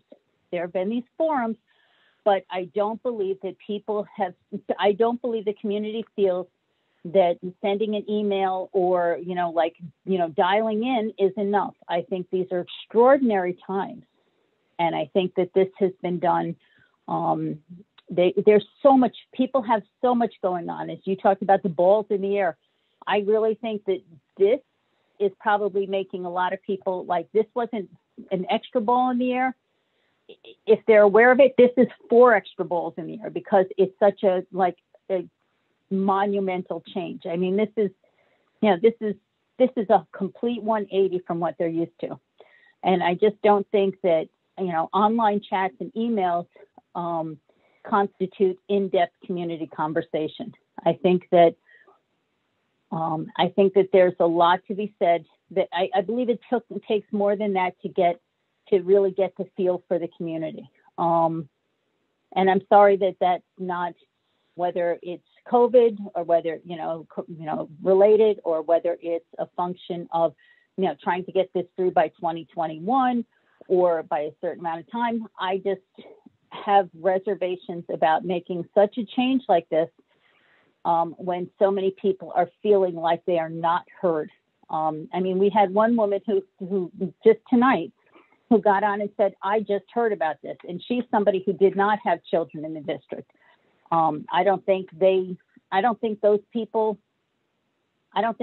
think if you don't have kids in the district, if you're not paying a ton of attention, and a lot of people aren't, if you don't have kids in the district, you hear about this and it's, you're not going to hear about it unless, you're not even seeing it at the grocery store because people are barely talking to it. You don't even, you're not seeing people even there.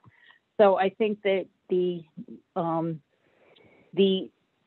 current situation, and the lack of communication between people and getting all of this taken care of, just getting through their day to day, whether they're working remotely, whether they're going to work, whatever they're getting their kids situated, all of that I think is so distracting that people are not paying attention to, these bigger things going on, these things going on outside. And I think that's part of the reason that some of these people, these empty nesters or even the people whose children are just coming up, are not hearing about it. If you're in the school, that's one thing, but I think a lot of people who are not, connected, don't have like a K-12 right now, probably may or may not. They may find this to be a big surprise. So I do have, again, that's the inability to, or the fact that a lot of the community feels that they've not had the opportunity to weigh in. I think, I think you're going to get a lot of people who are going to be surprised by it. So that's a huge concern for me. So again, I would like some clarification about the number, whether again it's 2 million or 2% or, because again, that's a big difference. Those aren't the same numbers. I would appreciate that, before our next. Enrique's going to give you clarification right now, Mary Pat. Oh, perfect. I saw him unmute. Thank you. First, I want to make a comment, Mary Pat. We've been in this board for over 15 years, and you know that no matter what the issue is, people do not either care or pay attention until the last minute. This, in my opinion, if we do it now or we do it in a year, the same people are going to be the same that are going to be speaking out, and the ones that are not will not do it today or in a year, but on the last minute. So in that sense, I agree with you. A lot of people don't know, but it's always the same. People, they don't know. They don't want to know until the last minute. Last year, in August, September, I got phone calls from people saying, "Oh my God, my taxes went up 5%." And we talked about it for 7 months. One ex-board member called me to say why, to ask me if we overrode the cap because it was 5.96%. After discussing it from January to June to May, that our cap was going to be 11%, but we only wanted to go to 5.96%. So in that sense, I agree with you. There's not a lot of people, but that's what it has been going on for years and years. So that's number one. Number two, the money issue. If you look at the projections going forward, you can see that there's going to be a $2 million difference between one and the other one. Why now it's not $2 million? First of all, because our belief was that 7 out of the 14 teachers that we were going to reduce were going to be teachers that just retired.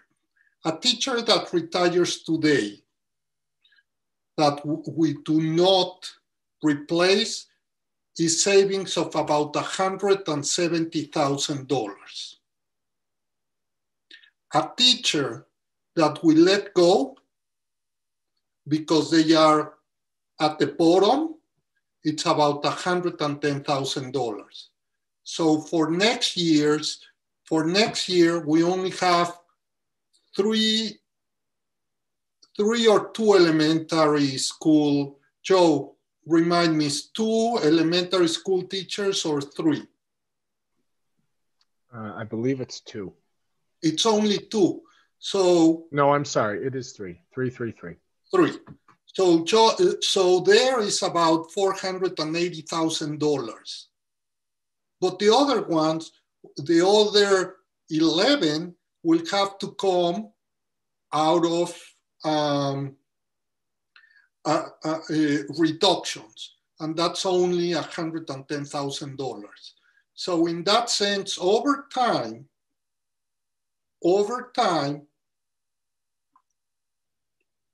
all of them will be out of retirements, and then you have a little bit more than $2 million. Because if you multiply 14 times 175,000, there you have a lot more than the 2 million.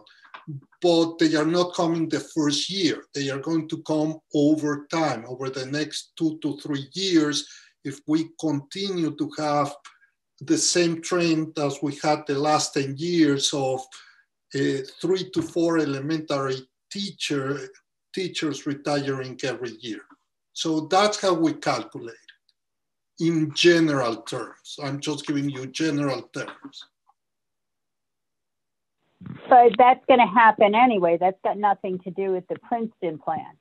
I mean, that's not, we would save that based on the Princeton. So no, no, because if we stay the way we are, we don't save 175,000.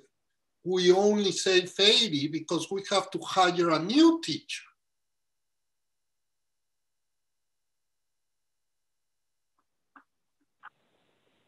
Do you agree? No, No, I understand the value of replacing a teacher that leaves, 175, and you're replacing them with somebody. Yeah, so it's an $80,000 savings per teacher if by replacing them. But I don't understand where you're talking about like a difference. You keep talking about it's a $2 million savings, but it's only 2% on our taxes.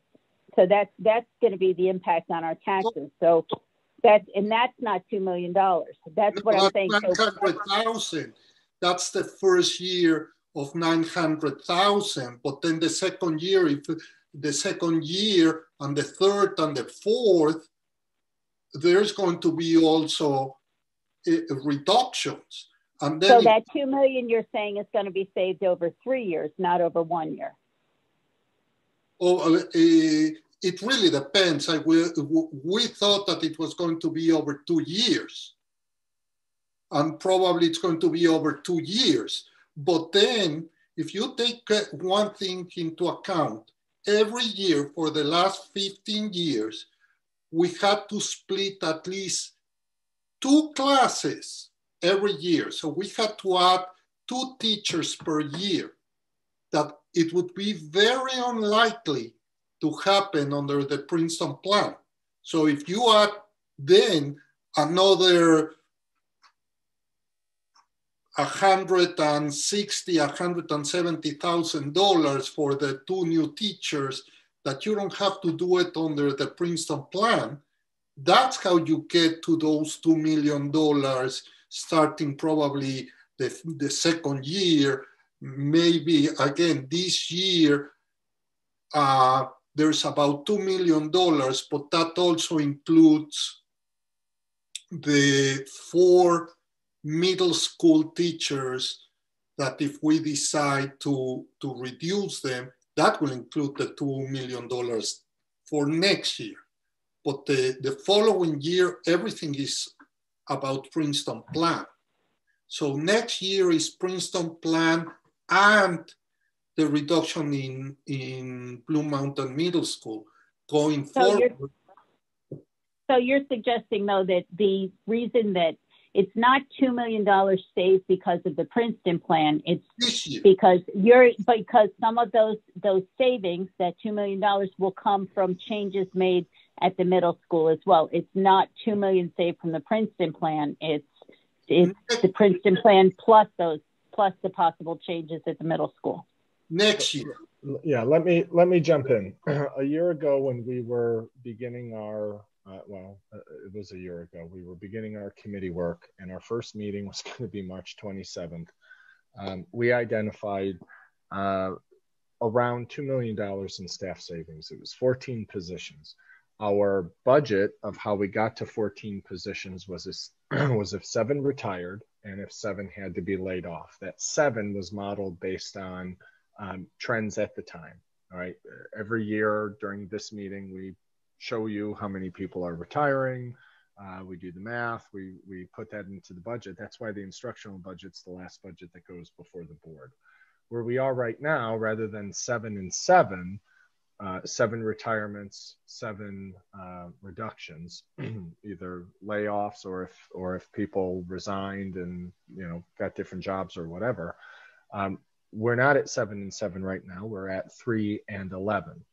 The reason we showed the one slide, Laura went over the one slide in terms of retirements, was last year after the initial deadline to retire, we had more than double the amount of teachers that decided to retire after the fact. So what we calculated in terms of $2 million starting this project over a year ago is still a ballpark number that we'll meet each year, because that's what Enrique was saying. Each year we're going to have a different number of elementary teachers retiring that either we will not have to replace or that would be replaced at significantly less cost. If we met the mark of 7 retirees this year in the program and 7 resignations or people who have moved on, we would be able to absolutely guarantee that number in the out years. But because we're not there yet in terms of whatever it is, March 24th, we would be able to catch up those savings, whether more people decide to retire between now and September 1st, or when people retire, we'd experience the savings because it would be around 80 some odd So, but $1,000. if you're looking at if you're looking at excess, you're going to get rid of at this point, with you're talking about 11 teachers that you're going to need to get rid of, that will have to be excess. So if you figure that's approximately, you referenced about $80,000 or $100,000 per teacher. So you're looking, that's $1 million. Well, those teachers are $110,000. We made all right, so you're looking at $1.1 million. Or let's see, what 11 times 1,100,000. So that's $1.2 million. Yes. And you're talking. Okay, so you're talking about but you're talking about a $2 million savings. Where's the other $800,000 coming from? Then the other three are at $175,000. So, all right, but that difference would be $175. But you're saying, so that's $80,000. That would be, again, that's another $80,000 because that's all you're saving. That's what you would be saving because. No. Those are $175,000 times 3. Correct, but if you were replacing them, you're not replacing them with 175,000. You're replacing them with 100,000.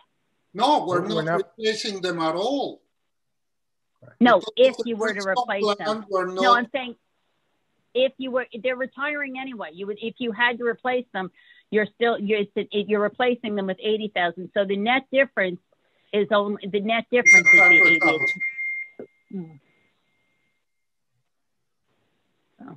Okay. It's not 100.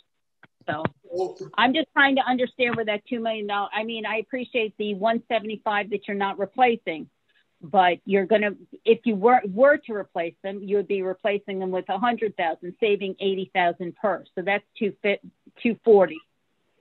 That's the savings there. Not, that 175 is just that you're not replacing. Again, we wouldn't be paying somebody else. You're not replacing them with somebody making 175. I'm just trying to understand where that $2 million savings was coming from. Because, again, based on just teachers' salaries, not replacing, I'm still looking at somewhere in the vicinity. I'm looking about $1.4 million. So, and then again, but if you look at it too, you talk about one between the other in terms of with the taxes, you're looking at a 2% difference by using the Princeton Plan. By savings using the Princeton Plan versus regular.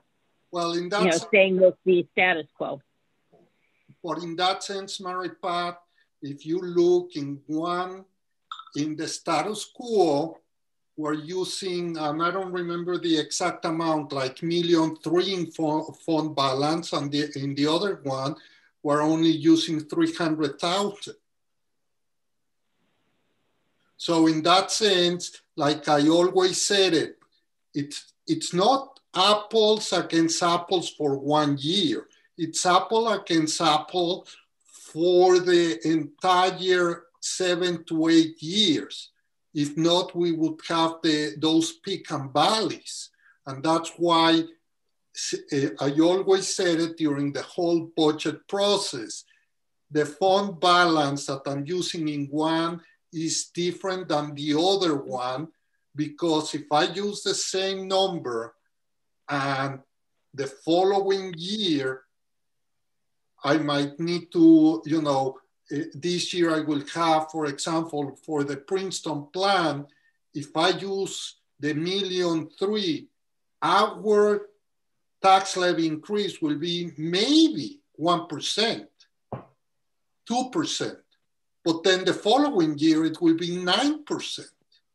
So that's why I'm using different fund balances between the two scenarios, so I can manage the increases to a median. All right, so what you're saying is you're just going to change the amount of fund balance between. But I still don't understand. What I was just trying to get at, though, that makes sense in terms of the percentage piece. But again, when you talk about $2 million in savings, I was just, again, that's not just people. That's where I was trying to figure out where that number came from. Mary Pat, could I ask a question and add to this? I in whole, I don't necessarily agree with Mary Pat, but I think on some of her points, I would have to agree. Like the 3 teachers that are retiring, whether you go Princeton or not, if you don't go Princeton, you're only going to, if you had to replace them, you're replacing them at 110. So you can't use the 175. So I agree 100% with Mary Pat on that. And if we're talking, hypothetically, you're saying 14 teachers at 110 total cost for the teacher, that's 1.54. Enrique, what is our approximate levy? Our tax levy?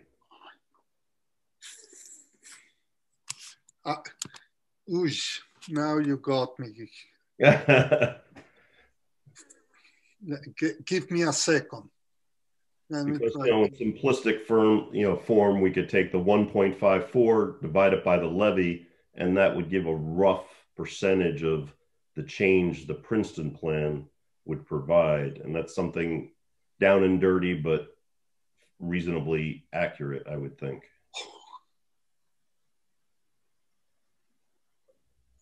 Let me look at it. Give me a second. Sure.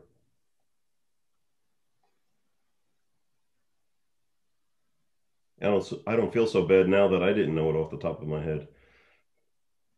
Yeah, no, it's too many. I deal with, I don't want to give you Enrique, you kept saying that 440,000 was 1%. 440. Right? So 44 million would be the tax levy, right? So we say 1.5 million out of 44 million, just roughly. Does that sound right? Yeah, I'm just opening to tell you the exact amount that I didn't want to. But yeah, so 3.5%. We're talking about 3.5, but 3.4 is right. What it looks like. Based on that, yeah. Does that make sense, Mary Pat, to you?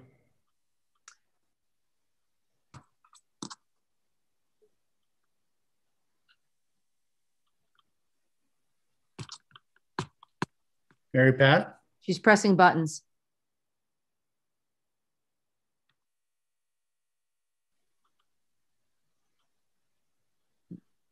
I think we lost her. Yeah.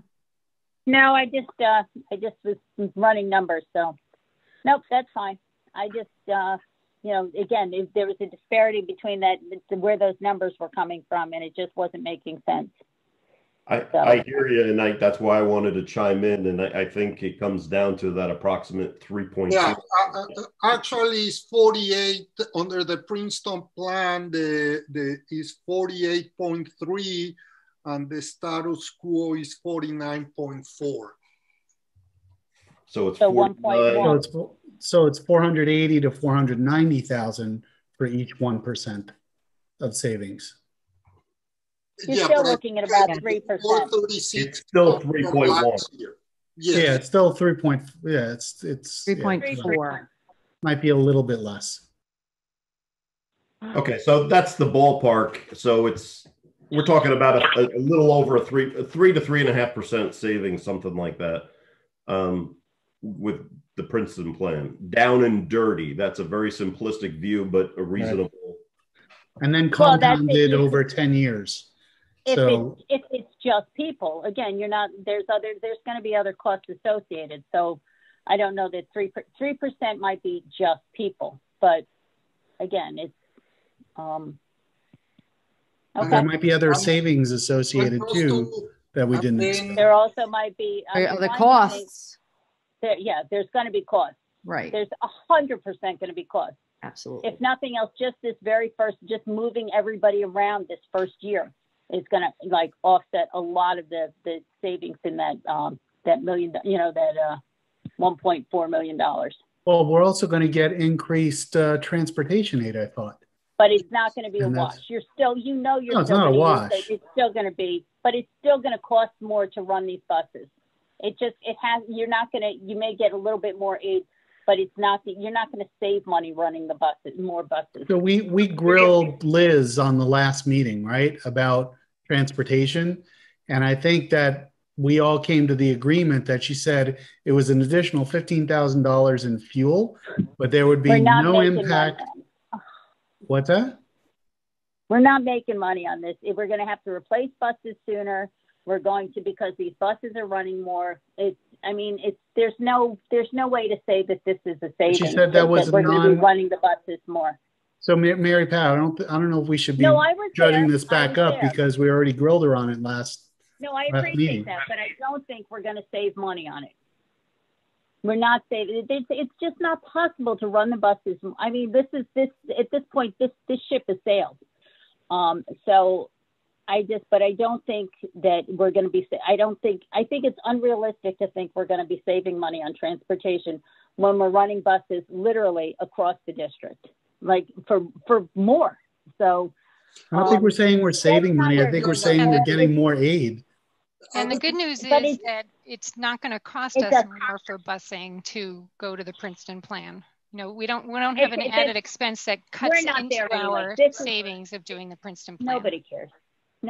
I mean, no, the bigger impact is the longer rides for the kids. I mean, that's what concerns us the most. Exactly. On transportation, the concern is not money. The concern is more time for the kids on the bus. You know, no question about it. It's a problem. But some of our routes to private and parochials are an hour and 15 minutes. And we've never had any problem. And the buses are about the same capacity as our regular buses. But keep in mind, those parents also make that choice to do that. We're making a choice for families to do this. I totally agree, and I'm not trying to compare it. But I'm just saying it's going to be more difficult, no question about it. But you have community members that are doing it, and we haven't seen the problems. That doesn't mean that we won't see them, but so far, for private and parochials, we haven't seen those problems. And the kids in those buses go for more than 45 minutes in a lot of the cases because they have to travel a lot longer. But like I said, that is a parent choice, not us. I totally agree with you. I'm not debating that point. All right, so is there any critical piece of information that would help anybody make a different or definitive decision?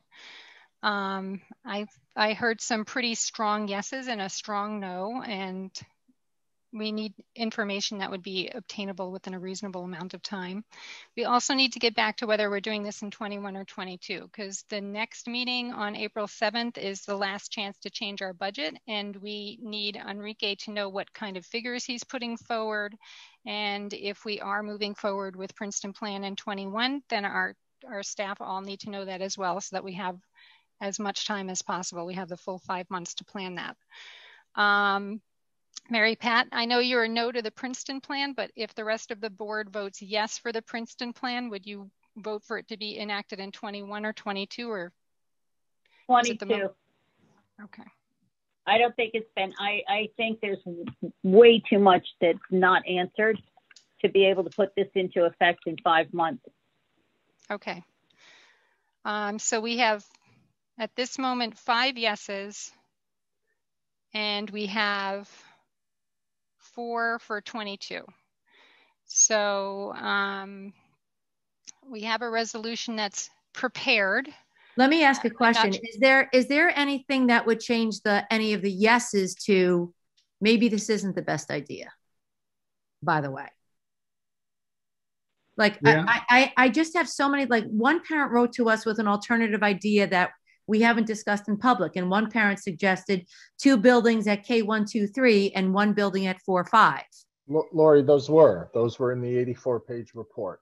Those were vetted and they're online and they yield no benefit, no financial benefit. And in fact, the board back in January of 2020 voted to remove them from contention. With that, I just do not like the kids moving every 2 years. I don't think that's healthy whatsoever.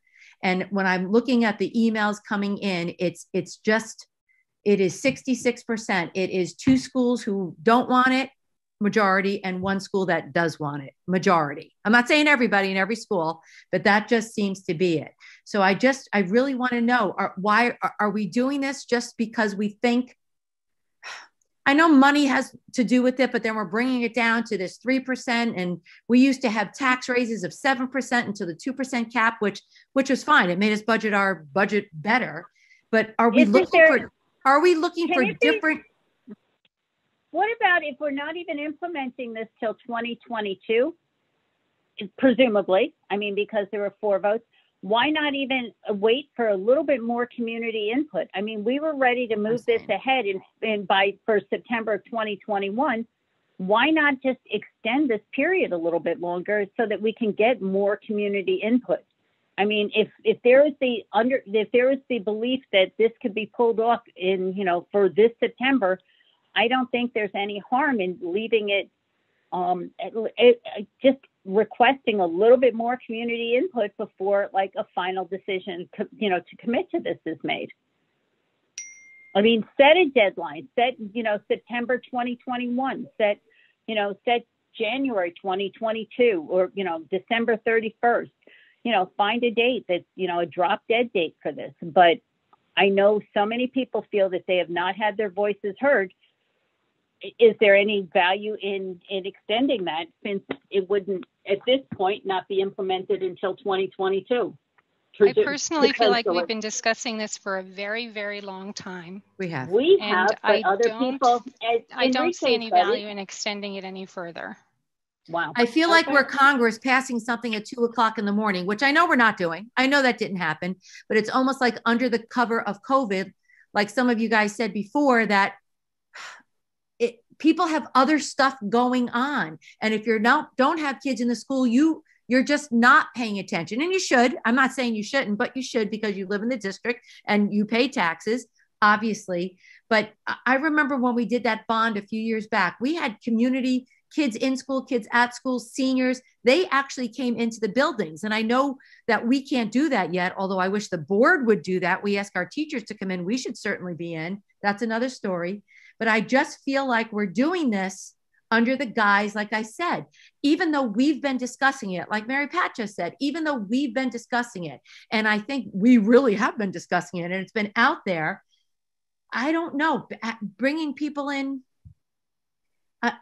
My thing is, if it's not hugely about this money, what is the thing? I think we need to look at families. What are they expecting to get at? Are they expecting different academic results? Are they expecting something different? Are their teachers better at certain buildings? Like, that part of this is just bothering me so much. And that seems to be the reason that parents are giving for the move. And that part is bothering me.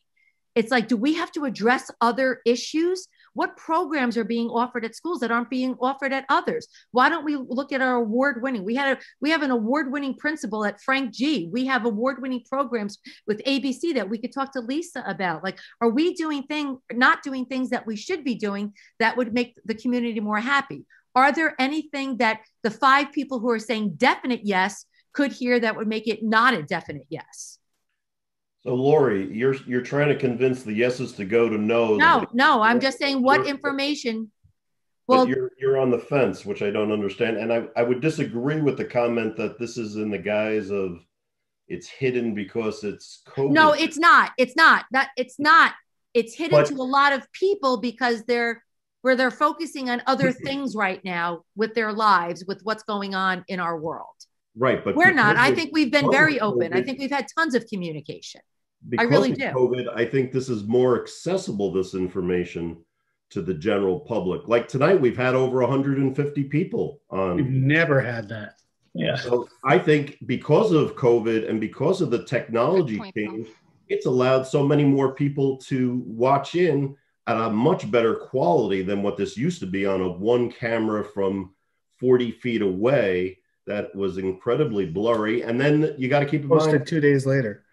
And then you could watch it later. And like I had to miss the board meeting last week, but I was able to watch it very comfortably from the video on the website. And I'm sure a lot of people are doing that. But I think we have the ability for more participation because of COVID right now, because of the technology change, not because of COVID, but indirectly because of COVID.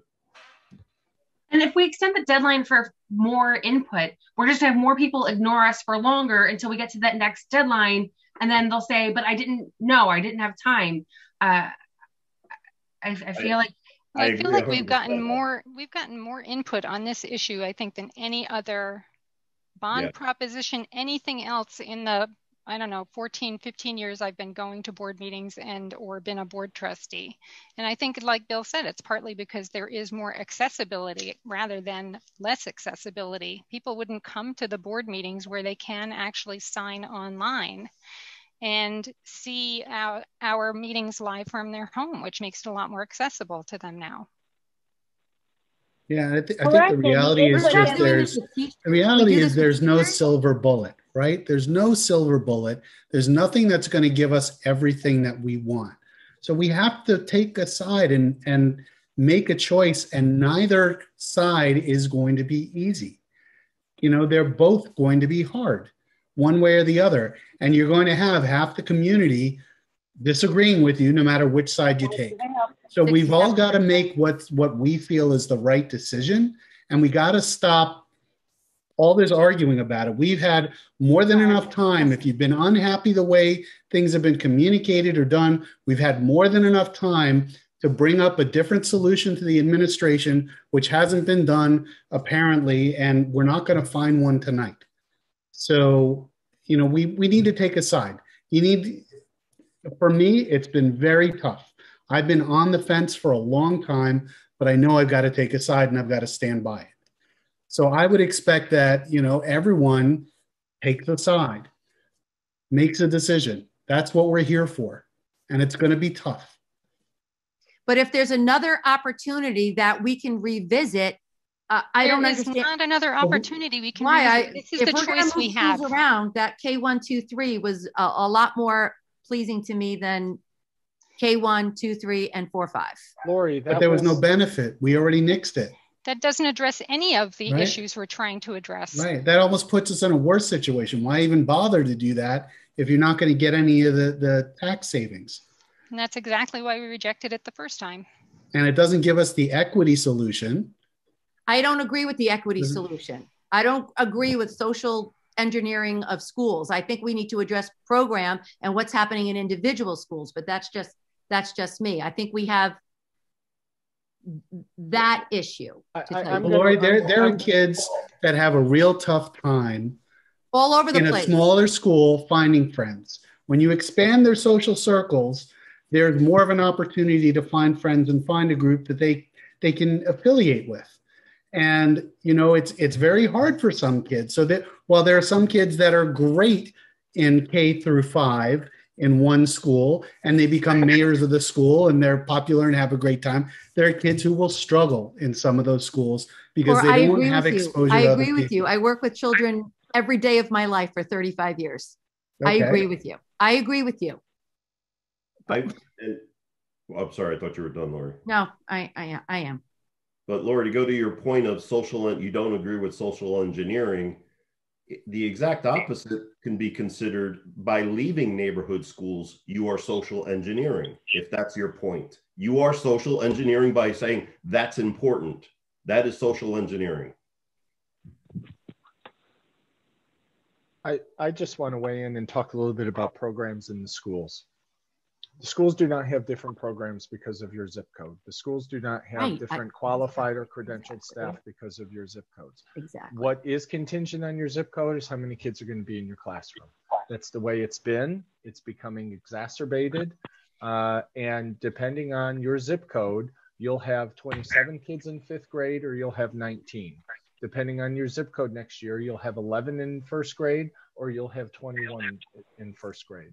To me, that's the equity piece. And I've said that for 3 weeks. I've said it for 3 years in terms of our model is contingent on who lives where and how old their kids are and how many of them need a particular grade level experience in 3 schools. We cannot control for that. We are always responding. We're always reacting. We're adding staff or we're reducing staff. To me, that's where the equity conversation starts, that everyone within a child or 2 in a school with 6, 7, or 8 grade levels or 8 sections per grade level, we can make that guarantee because we can account for some of those big differences in neighborhood schools up front. It's not that one program is an award-winning program over another. Teachers move buildings, they move them frequently. We have teachers that work in all 3 elementary schools, either by day or throughout the day. To me, it's about being able to guarantee that it doesn't matter where you live, you're going to have 19 in your class, or maybe 20, or 21, or 22, but not 11 or 19 based on criteria and information that people on this screen cannot control. All right, so it sounds like we have 5 yeses. We have 1 definite no, and Lori, it doesn't sound like you're going to get enough information within a reasonable amount of time to make a yes or no decision, but you certainly seem to be leaning towards no. But that's still, we have 5 yeses. So the next step would be to do a resolution, and let me just read what the resolution sounds like. It says, be it resolved that the Board of Education of the Hendrick Hudson Central School District hereby directs the Superintendent of Schools to draft and present to the Board of Education for its consideration the revision or revisions and additions to existing board education policies that are necessary to have the school district's elementary schools reorganized such that starting with the whatever school year, 1 elementary school will be dedicated to grades K1, another dedicated to grades 2, 3, and the third dedicated to grades 4, 5. And then that would allow our administrators to start moving forward with their planning. So the big question at this point is going to be whether it's 21 or 22. I don't know if we're ready to make that particular portion of the decision tonight. So, I don't know if you guys want to put the resolution on the agenda for next week, if you feel like you want to vote on the resolution tonight. Let me know. Lisa? We can't really pass the resolution without a date, right, for implementation? Right? Joe? Well, what the resolution does is it starts the process of amending our policies internally to bring to the board to approve the amended policies to effectuate the change, K1, 2, 3, 4, 5. And there may be other policies, but that's the first one and most important.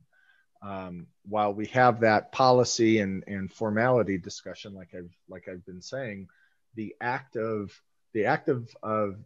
deciding the Princeton plan is easy, meaning the board approves the policy change. The discussion and how we get there is a long, windy road, and that's what we've been on. So there's the act of changing the policy. Then there's the piece of the budget that Enrique is going to need direction to say, if we're going to wait until 22, the finance committee should get together and review the budget to identify whether or not there's a conversation of additional fund balance that we want to use to keep a proposed tax increase lower for 1 year, knowing that implementing the Princeton plan in 22 will bring those savings. That would be a finance committee discussion that would come back to the board. If the consensus of the board is to say we're going to do it in September of 21, that needs to happen sooner than later so we can start planning and plan to implement, and so Enrique can prepare the final version of the budget. So we really, long story short, we need to know, by 2 weeks, by our next board meeting, whether the consensus of everyone is 21 or 22, because some major decisions need to be made. The most important and timely one will be the budget. If we want to wait to 22, there might be some financial strategy with, being able to keep the tax increase lower than anticipated, but only with knowing we would do the Princeton Plan in 22. And I think that's what Lori was saying is, or Lori and Mary Pat, can we wait? Can we have some more community engagement and set another internal deadline? In a normal situation, I would say that sounds fair, but without making a decision in shorter order, even for 22, we can't use that modeling of savings to feel confident if we use more reserves right now to balance our budget for next year. The one has to come with the other. Since we're so Enrique, did I get that? Am I accurate with that sentiment? Totally. I mean, thank you, gentlemen. As it is, the board usually receives the budget book by the end of next week, by the end of March. I'm going to try to put it together, but again, there's going to be parts on the budget book that I cannot answer because we don't have a final decision. I need to report to the state controller by April 8th or 9th, I don't remember the date, what our tax levy and our budget is going to be. So on the one hand, it's a difficult situation for the budget book, but that's internal. And I can do 2 budget books, but the second one is about reporting to the state controller, and I need to report one number. Okay, Bill? With the year of implementation, 4 to 3, are there any of the people who had previously said implement in year 2, as opposed to the first year, willing to change their mind to say implement for this September, to come from instead of 2022 September, 2021 September, so we have clarity here to move forward and act on this?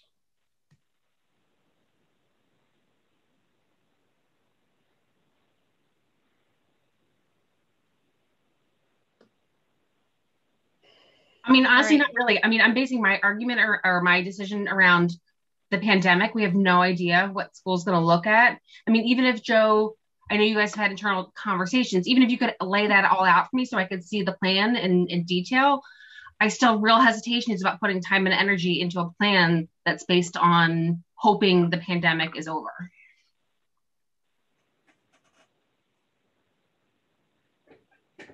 Although my understanding was if the pandemic is still in effect, that it might actually be easier for planning if we were in the Princeton Plan model. Is that correct? It could. It depends.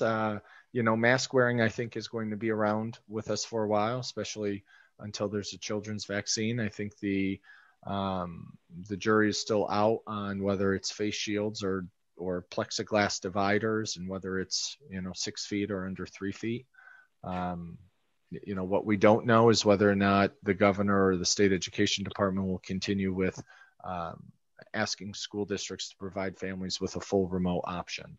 That really was the big budget, the big unanticipated expense this year, was 11 teachers that we took basically out of the rotation. To teach fully remote, and we were able to offer that, and as a result, we had every day K through 5. And I would reiterate, when we're talking about what year we do this in, I think it's so unfair to put kids back into the schools. Do we need to decide this right now? I mean, honestly, that's something we can discuss and think about it for 2 weeks and discuss when we do the resolution and input that date at that point. I mean, we're not voting on it tonight, so I would hope. Can't we just have this conversation, just discuss, let people think about it and do it in 2 weeks? just to finish my thought before you cut me off, I think it's very unfair to the students to let them go back to the neighborhood style and then the next year then change them to the Princeton plan. I think it would be much smoother to have them go from a chaotic COVID scenario straight into what's going to be their new norm. Yeah, that was the point I was trying to make earlier, is that you're going to put the kids into shock twice by not doing it in 2021. And it took me a long time We're going to do it every 2 years to get there, right? It took me a long time to listen to everyone's thoughts, read all the emails, and really think about, like, how is it going to impact the kids? So we send them back to our status quo in 2021. They get comfortable. They feel a sense of security again. They get used to it. And then the next year, we're going to uproot them all again and put them, and then they're going to get post-traumatic stress. They're going to be thinking, I mean, seriously, they're going to be thinking about all the stuff that happened in COVID and lockdown, and here we go again. And do we really want to put them through that twice? I can't get my arms around that. I don't think it's fair to the kids. Moving them every 2 years. They're going to move to new schools every 2 years, but that will be their new normal. That is the new normal. So what? Right. They're moving. What's the difference if you move them in 22 or 21? I mean, you're moving those kids every 2 years anyway. So I mean, that transition is going to need to happen. So then, Mary Pat, would you prefer to change your answer to 21? Absolutely not. I don't think we're prepared to do all that. I really don't. I think you're talking about transitioning them and worrying them about being shell shocked. They're moving every 2 years anyway. So whether they move in 20, you're saying moving them in initiating this new procedure and setting them in, it's not going to change these kids. I mean, and some of them, frankly, are going to move. Half of them are going to move to a new school the following year anyway. So, I mean, you're suggesting that doing it this year and ripping off the Band-Aid and, their new normal and stuff there's value there. There's not. I would rather have this completely as smooth as possible when the time comes to do this, rather than have like adjustments being made while the kids are adjusting. And keep in mind, elementary kids are in school right now, right? Aren't our elementary kids in school right now? I would love to hear from experts on this. I mean, Lisa, I would love to hear your thoughts. I'd like to hear from teachers on this, and what do you think about the impact on kids versus doing 21 versus 22? I'm kind of mixed, because I agree that if we put them back into their home schools and then we change it yet again, we have several families that are remote, and that if you bring them back, it's, again, I don't know if it's PTSD that I would say it would be. I think it would be a little bit of stress for them to, again, start over again. I like the idea of 2021 because we don't know what normal is yet, right? We don't know the normal of after COVID, now that most of us are vaccinated as adults that we wanted to be vaccinated. They talk about a vaccine for children.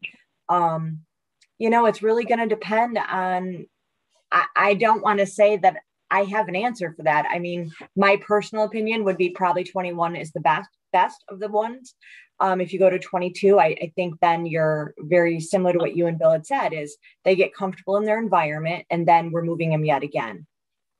Because the new normal would be an every 2 year rotation. So that would be what they would expect, not to start and then move again and move again. That's what my personal feeling would be. Thank you, Lisa. Appreciate that. Oh my God. So we did hear that elementary kids are in school right now, except for the remote kids. So elementary school kids are in their buildings right now. Most of them, yes. Yeah, so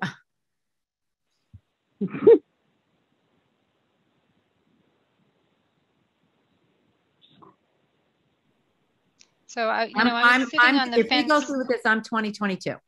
Okay. I was sitting on the fence with the 21-22 for a long time, and for the same reasons that Corey and Bill and Lisa said, And, you know, I ended up on the 22 side because of hearing all of the anxiety from so many parents. And if the parents are anxious, the students are going to be anxious. So that's why I'm going with 22. I would like more time for the parents to have planning if they feel like they need planning, time for the PTAs to get their ship in order so that they can help the sailors sail in the right direction. Although I do hear everybody's arguments about doing it for 21 as well. So I think we've gotten to a point in this discussion where we're not going to get any further tonight. We're going to have the resolution for the 7th because Enrique really needs to know which way to go. It looks like we're going to be a yes for the Princeton plan. It looks like the 21-22 thing is probably going to be 22, but we just want to solidify things. Okay, so we'll do the resolution at the next meeting. Right. I think there's 5 of us for 22. Am I correct? No, 4. Mary Pat, Alex, Lori, and me. And Lisa. No, Lisa was 21. Lisa? Nope, Lisa, Corey, Bill were 21. No, Corey's 21. For the same reasons as Bill and Corey. Well, that's 4-3. It is, and if you guys think you're ready to vote on the resolution tonight, we could do that and be done with it and not have to have this discussion again next week. Unless someone is on the fence and is willing to change their mind, let's vote on it. Say you other board trustees.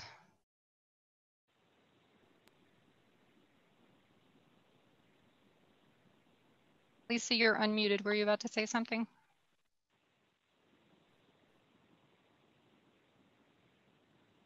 Bill, Allie, are you ready for a vote?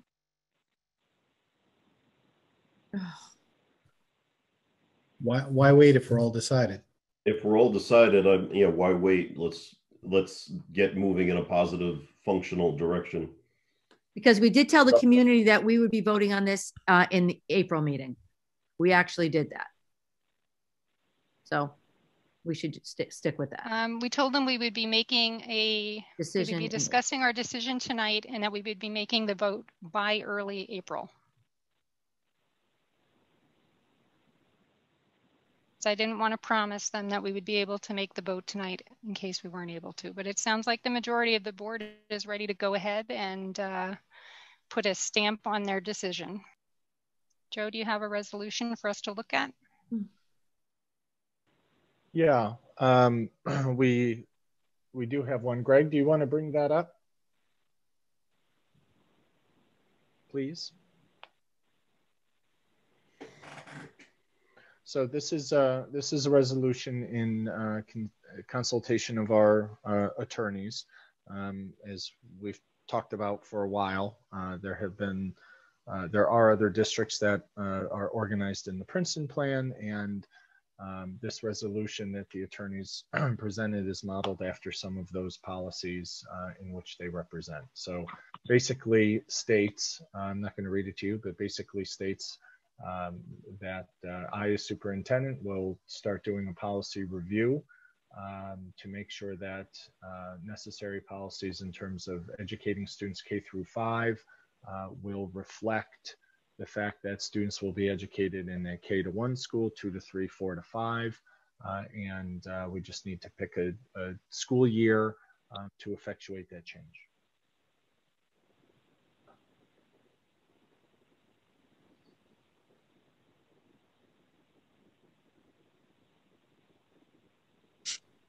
Carol, you're muted.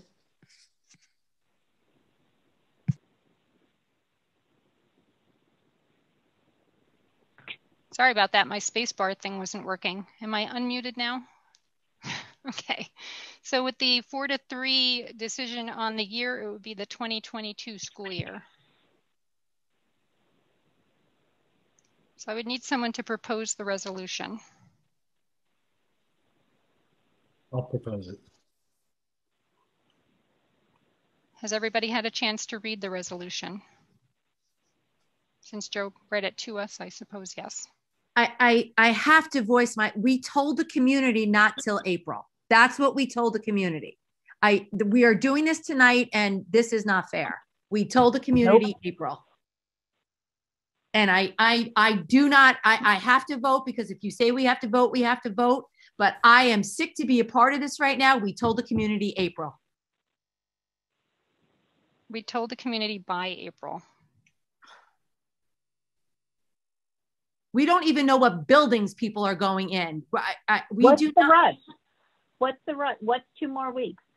If you're sure you're going ahead with it, what's 2 more weeks? Not 2 more weeks of being able to plan. Like, we're talking about giving them enough time. If it's going in 2022, that 2 weeks is not as significant. And I would love to have a meeting like this with the teachers in our district. But never ask people inside the buildings what's going on. I thought we heard from the teachers. Teachers are on the strategic planning committee. I mean, the SWAT committee. Yeah. The SWAT committee did not say this is a good idea. The SWAT committee gave these are the options. They did not say, they didn't endorse one idea or the other. It wasn't their role. Correct. Their role, right. So to suggest that the teachers, by being on the SWAT committee, are supportive of this is not reasonable. It's not a reasonable assumption. We didn't say that, Mary Pat. We said we heard from them. What you said is the teachers were on the SWAT committee, but that doesn't necessarily mean that this was something that they're supporting. No, but we did get their input. Lori said we didn't get their input. How many teachers were on this? I forget. 10. Were there 10 teachers on it? 10 with school counselors, 3 principals, a 4th principal. It's close to 16. Yeah, and those teachers collected feedback from other teachers, correct? That was the whole point, is that the people on that committee were representatives of others within their cohort group. I don't know. It says 13. 13 teachers. All right, we're kind of getting distracted. Except for Mary Pat and Lori, is there anybody wanting to put this off until April 7th? I agree with Mary Pat. If we're going to 2022-23, if Lori says that, people are expecting the vote early April and it's not going to impact us from a planning perspective, then why not? If that's an issue. I'm not sure what's going to happen over the next couple of weeks that will change our minds after all the work we've done over these past years to get this information. Will we learn more over the next 2 weeks that would sway us in that vote? I highly doubt it. But, if it's going to make Lori and Mary Pat happier, I'm happy to support that. Does it make anything more difficult for Enrique with he's already talked about the difficulty of creating 2 different budgets and having those things prepared.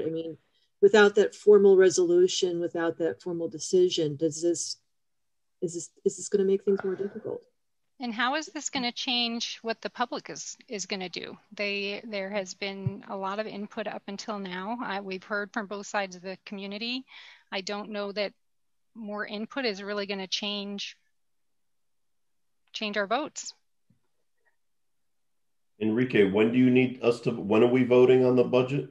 Okay, there's 2 issues that we need to discuss. First of all, if we decide to stay on the status quo for next year, then we need to have a finance committee meeting to decide how much more fund balance we need to put.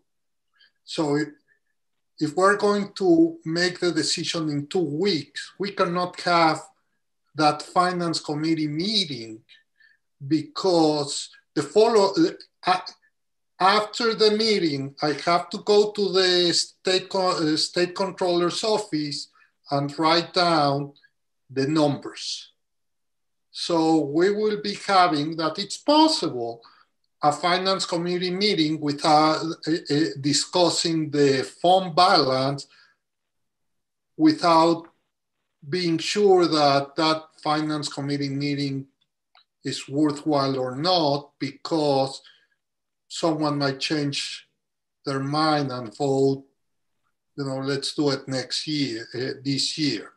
So it's just certainty for me to be able to do those two things if there's going to be no change. You know, if anyone thinks that the outcome might change, it's going to be very difficult to get to those two deadlines. But we can do it. I mean, we can have a finance committee meeting, and if the board changes its mind and decides that we're going to the Princeton Plan next year, then so be it. You know, everything is ready. Either way, everything is ready. But it's just my point being is that if we're deciding on 22, fine. But I'm thinking that people think they still have, because we said, regardless of how we think they heard it, they heard April. So however they understood it, they heard April. So they might think that they have maybe a week or two more to send in emails, to voice their opinions. I don't know, but I know that they heard April. So I don't think we're going to change from 2022. I think we can plan for that. However, whether what we think they understood or not, they heard April. And I think, Lori, what we're saying is our planning to implement in 2022 impacts the budget that the board would need to approve in 2 weeks. They are simultaneous decisions. One decision impacts the other. So if we want to wait and make this and pass this resolution in 2 weeks because there's a belief that in the month of April the decision would be made, that's fine. But the very next act that the board will have to approve after this resolution to start the Princeton Plan in 22 will be to approve the budget for 21. And if we believe there's going to be deviation between now and 2 weeks of when the Princeton Plan would be implemented, that then has a ripple effect in terms of the budget that would be approved. I don't think there's going to be any deviation from, I'm hoping that there's not going to be from 21. So I'm thinking we're not doing it in 21. It's going for 22, but I'm thinking people still think that they have 2 weeks to change our minds to even do it. But if there's going to be no deviation in the year and no deviation in our decisions, then why are we delaying the decision?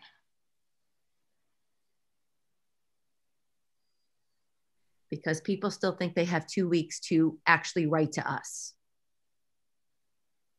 I don't know. You have to be as transparent as possible. They heard April. They heard we were voting on it in April. They're thinking they have 2 more weeks to write. So I don't think we're changing our mind about 22. I think that people think they think are going to change their minds about doing this to begin with. I just think we should wait to vote until April. That's all. You guys can overrule me. I'm just giving my spiel.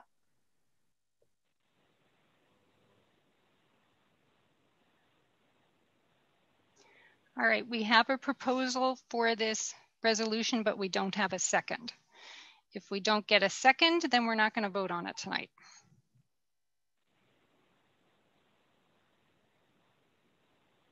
Can I get a second?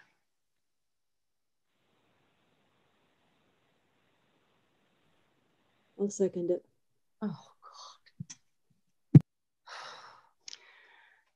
God. Okay, so we are voting. All in favor of Princeton Plan to be implemented in the school year 2022, say aye, or raise your hand. Aye. Aye. And all against or not in favor? Nays?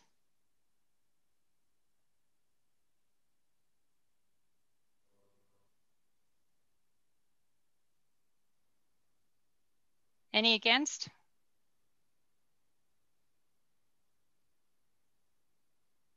I really don't know what to do. I don't, you can't abstain for this. And I don't want to vote no. I just want to vote no for not voting tonight.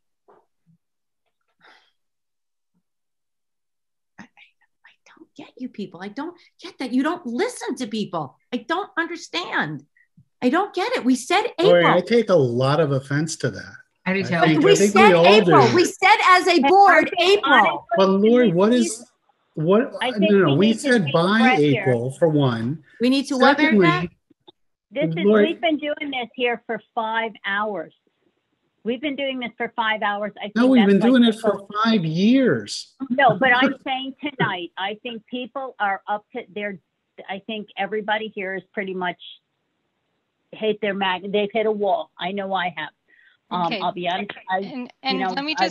Let me just tell you, we already did a formal vote. A formal vote for what? For the resolution that correct, Joe but I'll be honest with you, I did not making a policy. I'm voting against the entire resolution because I don't believe correct. in the Princeton plan. So okay. Please vote. Put me down for no for the entire resolution. Okay. And so the date is that's at this point. I think, again, if nothing else, if you want to give people a little more time, just let them weigh in on whether if it's going to happen anyway. Then let them weigh in on whether they think it should be 21 or 22. I mean, again, people are already going to feel that this was done, and say what you will, people are going to be like, holy crap, because they thought this was going to happen. They thought they had another 2 weeks. They thought they had more time. I mean, again, it's the understanding was, I know, Carol, you're saying by April. It's, people hear April, they don't hear by. So, however you will, I think you're going to have, I think this is going to be uncomfortable. So buckle up, people.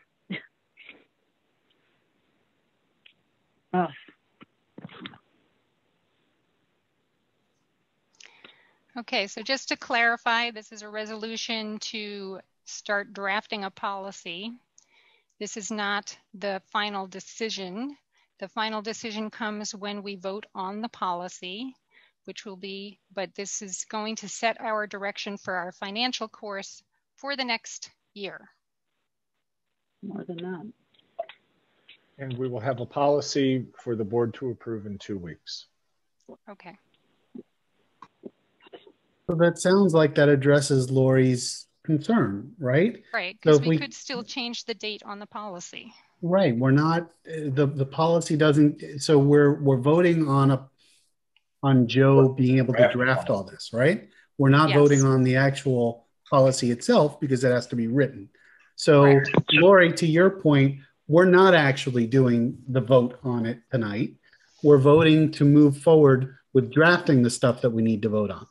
So there is still more than enough time for people to still get their thoughts in because we could still change our votes by that time. Thank you for that summary, Corey. I don't want to prevent us from planning accordingly. So I will okay the resolution, but I'm going to tell you something. If we were in person and this place were filled, you guys might be thinking differently. We're very safe. It's just like the social media with kids are very safe. Let me tell you something. If this was an open board meeting and people were allowed to speak and get up, it would be packed. And it would be packed. So, and I don't want to sound like I am against it. To tell you the truth, I am, but I respect how other people feel that they want this to happen. And I will support them, but I will have to vote the way I have to vote. But I'm not going to prevent us from preparing accordingly for something I don't agree with. You understand what I'm saying? I do. Thank you. So So you're yes to the resolution, but we'll see how you vote on the policy. No, I will vote no on that. Okay. All right, thank you. So that brings us to the end of our meeting. Can I get a motion to close the meeting, please? So moved. A second? Second. All in favor? Aye. Our next meeting will be April 7th. We'll see you then.